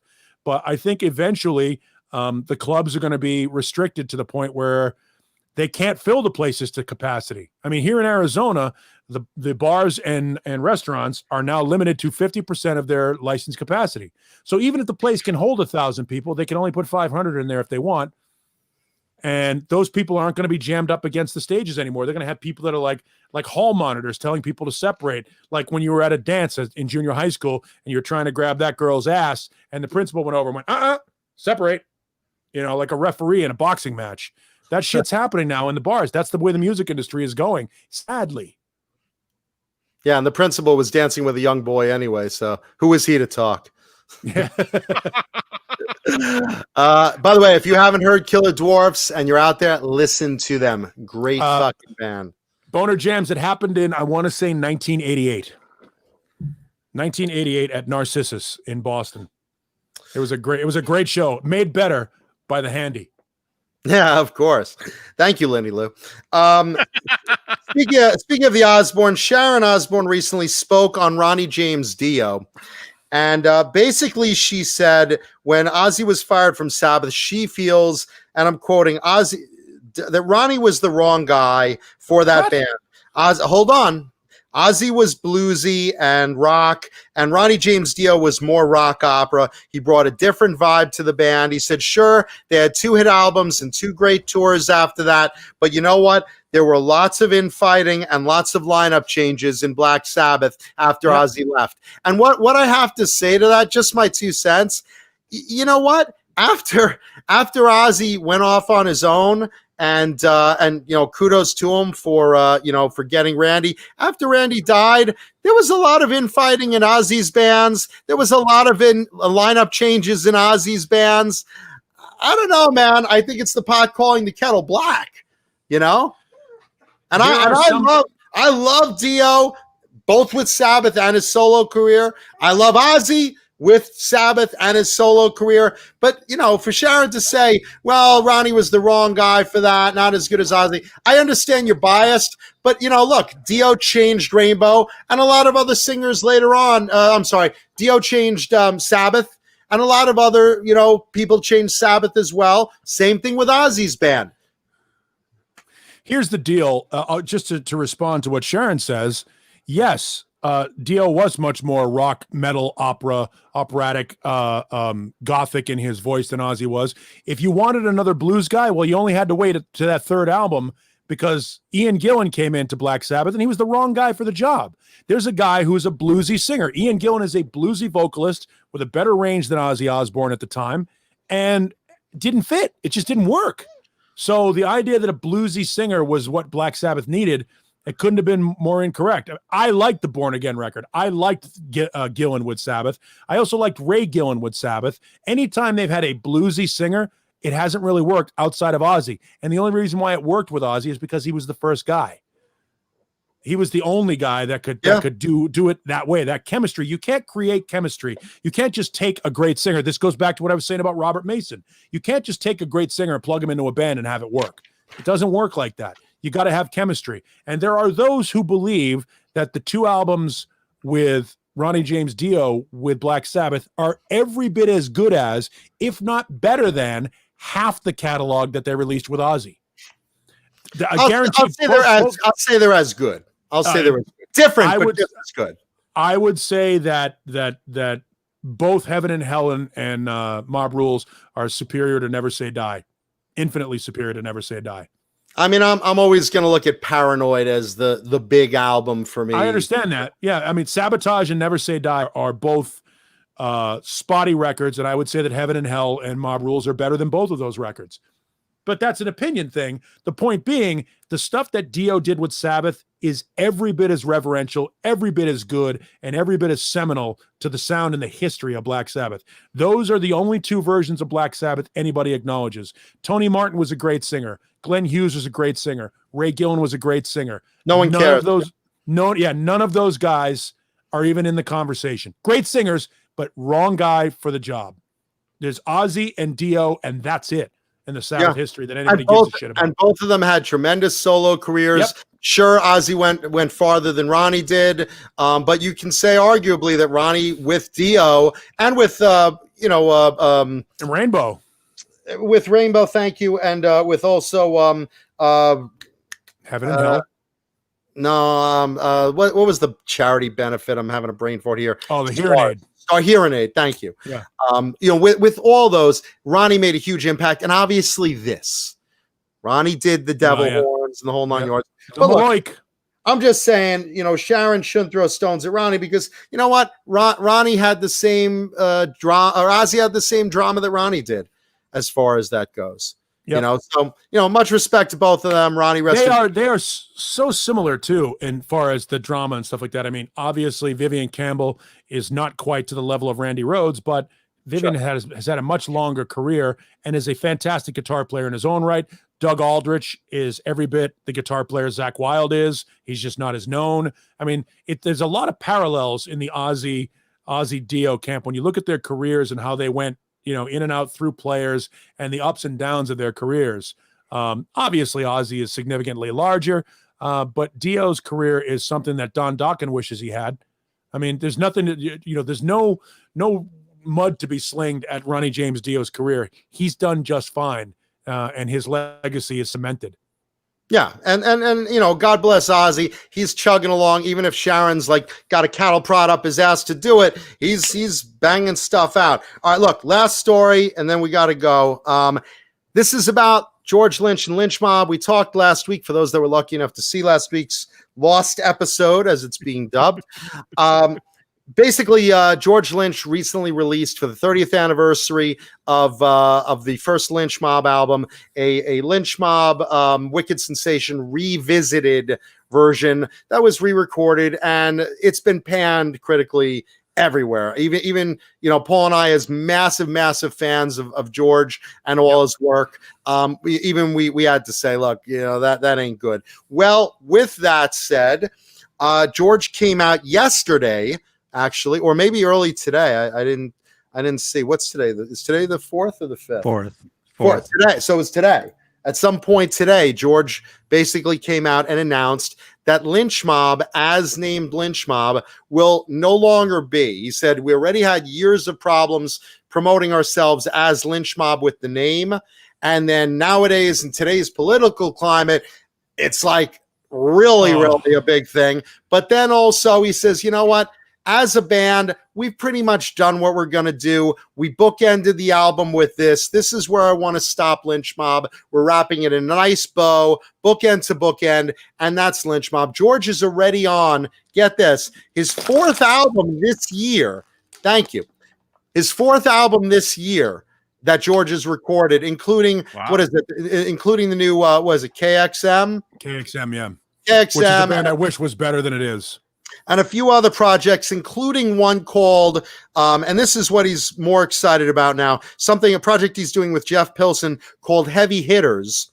And Heavy Hitters is basically him and Jeff taking 2 songs that they really like per decade of the last 50 years and doing revamps of it. So he says, as a hint, you're getting a Madonna song, you're getting a Duran Duran song, you're getting a James Brown song, you're getting a couple of just genres that he is not known for, and him and Jeff are remaking those songs for these albums, and he's doing it as a volume 1 because he had such fun doing it. He might want to do more volumes of that type of obscure project that, again, someone like George Lynch could probably do some justice to because he has that creative freedom and he's really creative and he's done a lot of obscure stuff that turned out to be great. Not everything, some were hits, some were miss, but, just letting him know that as Lynch Mob, he says maybe a few of us will play together in certain ways on other projects, but Lynch Mob as right now is defunct as a band. And that's basically where he wanted to announce that. They should make another one of these records, the TNN record. Great album. Yep. They should do another one of these records, which is everybody from Dokken except Dokken. Yeah. And you never know. And again, he's not saying I won't work with Oni Logan again. He's just saying as Lynch Mob, we are ending ending his lynch mob. The band is done, but maybe a couple of us will here and there get a track done or something like that. But you will not see any touring or any more albums from Lynch Mob. That last Wicked Sensation remake was just where he wanted to end it. Oh my gosh.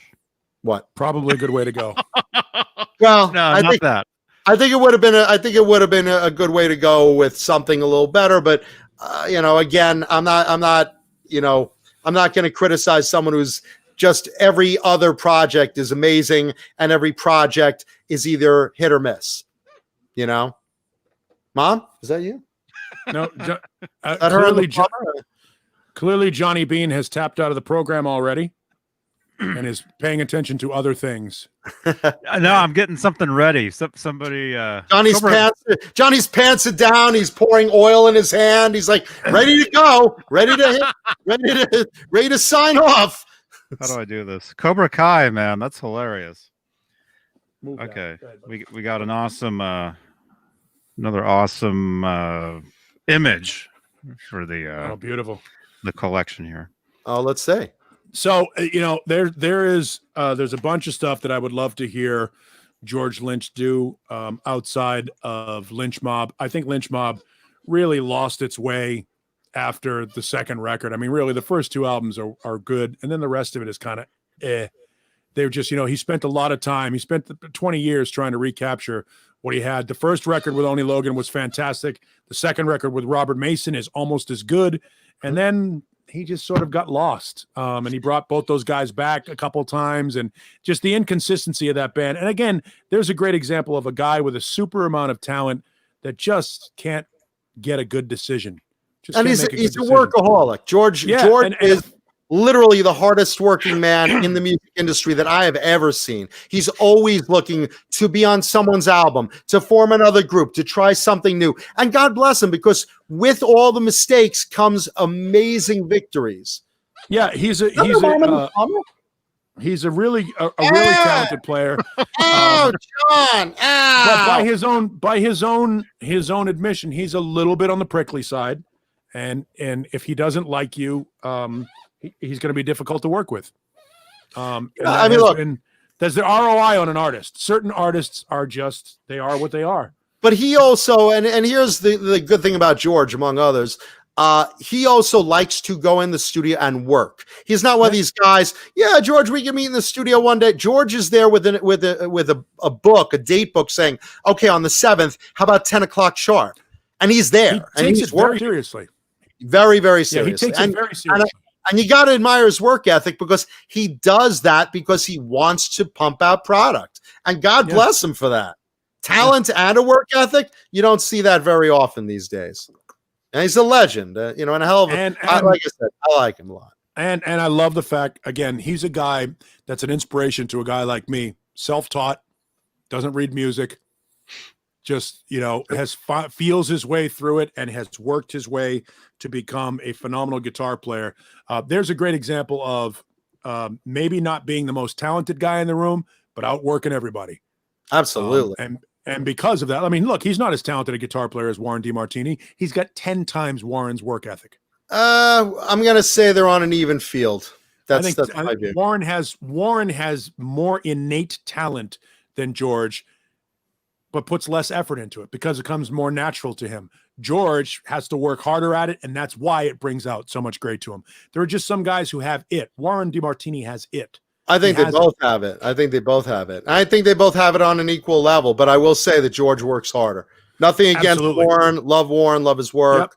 Yep. Whole 9 yards. But, as far as that goes. So by the way, Jesus Rapes me ask any Bad Company fans. Love the first 6 Bad Company records. Can't stand anything else. Yeah, I'm into the early stuff, and that's pretty much where you lose me afterwards. I like that one song. Which one? The one they do. Oh, that one. Yeah, that one. No, they have a few good ones. They got a few good songs. Their greatest hits. It's a single. All right. Let's see. Do we want to? I got one more story we can do, or we could push it to next week. What do you think, Johnny? How much time? I'm good with pushing it if we can. Yeah. All right. We'll push it for. We'll save it for next week. It's not a pressing one. It's one of those retro stories. But look, we love you guys and girls out there that take the time to use us as your escape from the hellstorm that is 2020. We really appreciate our audience. We care about our audience. So social distance, wear a mask, wash your hands, be smart, be safe, be kind to each other. All of that, and leave a thumbs up on our video. We appreciate it. And let's hit some credits. Let's thank our channel members that have paid a boatload of money to be here. Oh, there's one now. Thank you, channel members. Thank you, channel members. Hal Face, James Gum, Mancuda is a dildo fucker. Oh my God, there he is. Boy. 802 Blues, Mr. BHB Jr., Frag 5150, Pal Guitars, William Bill Spruce, Frank Corcoran, Thomas Santiago, Brian Spalding, Fender, Guru, Music Therapy Laz, Ghost BC Rich, Hugh Caldwell, Jim Nicholas, Jesus Rapes Me, and Steve Carmichael. Steve Carmichael. All right, I guess I'll thank channel members Charles Green, Fruitcake Tony, Michael Smith, Jason Wade, Mike Neese, Mickey Settlemeyer, Joe Christian, Nicole Mrazek, Sean Boland, Lenny Lou, and Mary too. Thanks for the hand job, Lenny. See you later, Mary. Crazy Cook 678, Bozique, Julia Baldessari, False Flag, David Ennis, and Richard Poole, Dick Poole. Nothing like my dick in a nice pool, washing off all the sweat. Love it. And my dogs have decided that they want to do loops around me now. Fucking assholes. It's not like I have a bunch of wires and cables and shit here. Sure, walk around me. Don't worry about it. Oh my God. Anything else you guys want to add? I went. Here's just final thought. I finally finished Lita Ford's book, Living Like a Runaway. She was a filthy whore. God, I love her. She really was. And that was the 80s. And that's what I love about the 80s. Yeah. So I went out and you'll like this, John, because I went out and bought a shitload of 80s CDs this weekend just for the hell of it. I ended up buying everything that I didn't own from Lita Ford, cool. which was cool. The only thing I'm missing, and I've got it coming on order, is Black, the record that she put out that nobody cared about. But I have that coming. But you'll love this. I found Boys in Heat and Bite Down Hard from Britney Fox. I love those Britney Fox albums, man. I think they're really underrated. I love the first record, so I was like, well, why don't I own these other two? Didn't realize that the third one has a different singer, but that's cool too. Bite Down Hard has a different vocalist, and he's really good. Yeah, so I'm looking forward to getting into those. Over and Out is a great track on that. Like I told you, I went out and grabbed the first 4 Warrant records because I was never a real Warrant fan. But, you know, I had Dirty, Rotten, Filthy, Stinking Rich as a kid. And I think that Uncle Tom's Cabin is one of the greatest songs of the genre and should have been a massive fucking record. Should still be on the radio today, but it's not. That album sold a lot of albums. I understand that. Yeah, no, I know it did. I know they sold a ton. I just was never really into them back then. So I went and bought those first records and put those on shuffle and just sort of had myself a retro 80s weekend and grabbed a bunch of that stuff. But the Lita Ford stuff, way poppier than I remember because I only had Out for Blood and Dancing on the Edge, which are more hard rock records. But her pop stuff is fantastic. It really is well done. Black Widow is still my favorite song by her, but I mean, Lita does no wrong. She's so fucking talented. Yeah, you know. Yeah, the records sound good. She sings well. Her guitar playing is way underrated. And I avoided the Lita record because of fucking Kiss Me Deadly. I got tired of that song real quick. But there are some amazing songs on her later stuff that if you haven't had a chance to pick up. So just again, a couple of recommendations. Her guitar work's terrific. Also, if you guys haven't seen Warrant live, I know now's not the time. They're a really good live band. I mean, and again, with Janie, obviously it was different than it is with Mason, but you know, really, really good live band. They put on a great live show. If down the line after this COVID is over, you guys get a chance to see them, I highly recommend seeing Warrant live. I will tell you, this is one of my favorite Janie stories. Janie sang for Great White briefly. At a show here in Phoenix. We did a show in the parking lot of a Buffalo Wild Wings right before Halloween. It was Queensryche, Great White, and Keel. And nice lineup. Yeah, one of these bands is not like the others. And Janie was singing for Great White, and he was fucking outstanding. Like a total new level of respect for him as a singer. And he was straight, not drunk, not fucked up, had his shit together, seemed like he was on his way back to being, a better human being. And then within a couple of months had passed. So that breaks my heart. He was such a nice guy. I hung out with him a couple of times. Such a nice guy, very, very down to earth and fun. The Great White guys are awesome guys too, and I think it's sad that they continue to make bad decisions because, as you know, Mark and those guys couldn't be nicer guys, and that's why you should get out and support those bands if you can. When they start playing live, buy tickets to shows, listen to their music. If you can buy it on iTunes or whatever, anything that can get the band paid and compensated, you should do that. Don't steal music. Absolutely, and especially with Mark Kendall. Love him as a person, love him as an artist, love him as a friend, love him as a role model for anyone chasing sobriety. Yep. Mark Kendall is a role model, and not only is he recovered himself and takes his time to devote it to people recovering and helps people, but what a fucking monster player the guy is. He's incredible, and him and his wife, Bridget, are like one of those solid for life couples that are not out cheating on each other and not looking. They are truly like a role model of a relationship, if you want to look at that as well. So just salt of the earth people with incredible talent that I've admired since day one. I was real early on Great White, like right when they were like first forming, So I was. From the beginning, I was big on those guys. So, and what else? Man. I think that's where we have to leave everyone. Again, we love and appreciate our audience. Listen, leave a thumbs up, please. Leave comments. We reply to fan mail. We reply to comments, good or bad. Let us know what you liked about the show or whatever you want to talk about. We love the comments in the videos. Yeah, I really like the ending. Interesting. KXM Rock points out, Face the Day. There's the band you should check out, The Angels from Australia. Anal? What? Anal? Is that what you said? Yeah. Anal? The Angels from Australia, also known in this country as Angel City. That's why Great White had great respect for great bands that most people don't know about. So check out The Angels while you're YouTubing stuff a little bit later on. Was that the girl group, The Angels? No, that's the problem is they became Angel City in the United States because there was a band called The Angels. It was a girl group. Right. And there was also Angel, which was a guy group. Which was Greg Giuffria's first band. Right. So Angel City is what they're known by in the United States, but great Australian rock band. Look, Australian rock bands, if there are a couple I could recommend for you from back in the day, the Angels are one of them, and fucking Rose Tattoo. You cannot go wrong with Rose Tattoo. As good as it gets. Guns N' Roses covered several Rose Tattoo songs, and you'll know why when you go back and listen to them. Also, if you guys want a good recommendation, I've said this before. I was listening to Heat this week. I've said it before. They're an incredible band. Live it. What is it? Living on the Edge, I think was the song. I think the song is Living on the Edge. Just listen to Heat. H.E.A.T. Go on YouTube, check them out, and then buy their stuff on Amazon or whatever, or Spotify or whoever you buy stuff on. Just a great band. Modern metal, modern 80s style metal from a modern band. Terrific, really good stuff. Oh, and let's see. Plugs, Swiss Picks, Bang Energy Drink, blah, blah, blah. Pete sent Paul and Johnny their picks.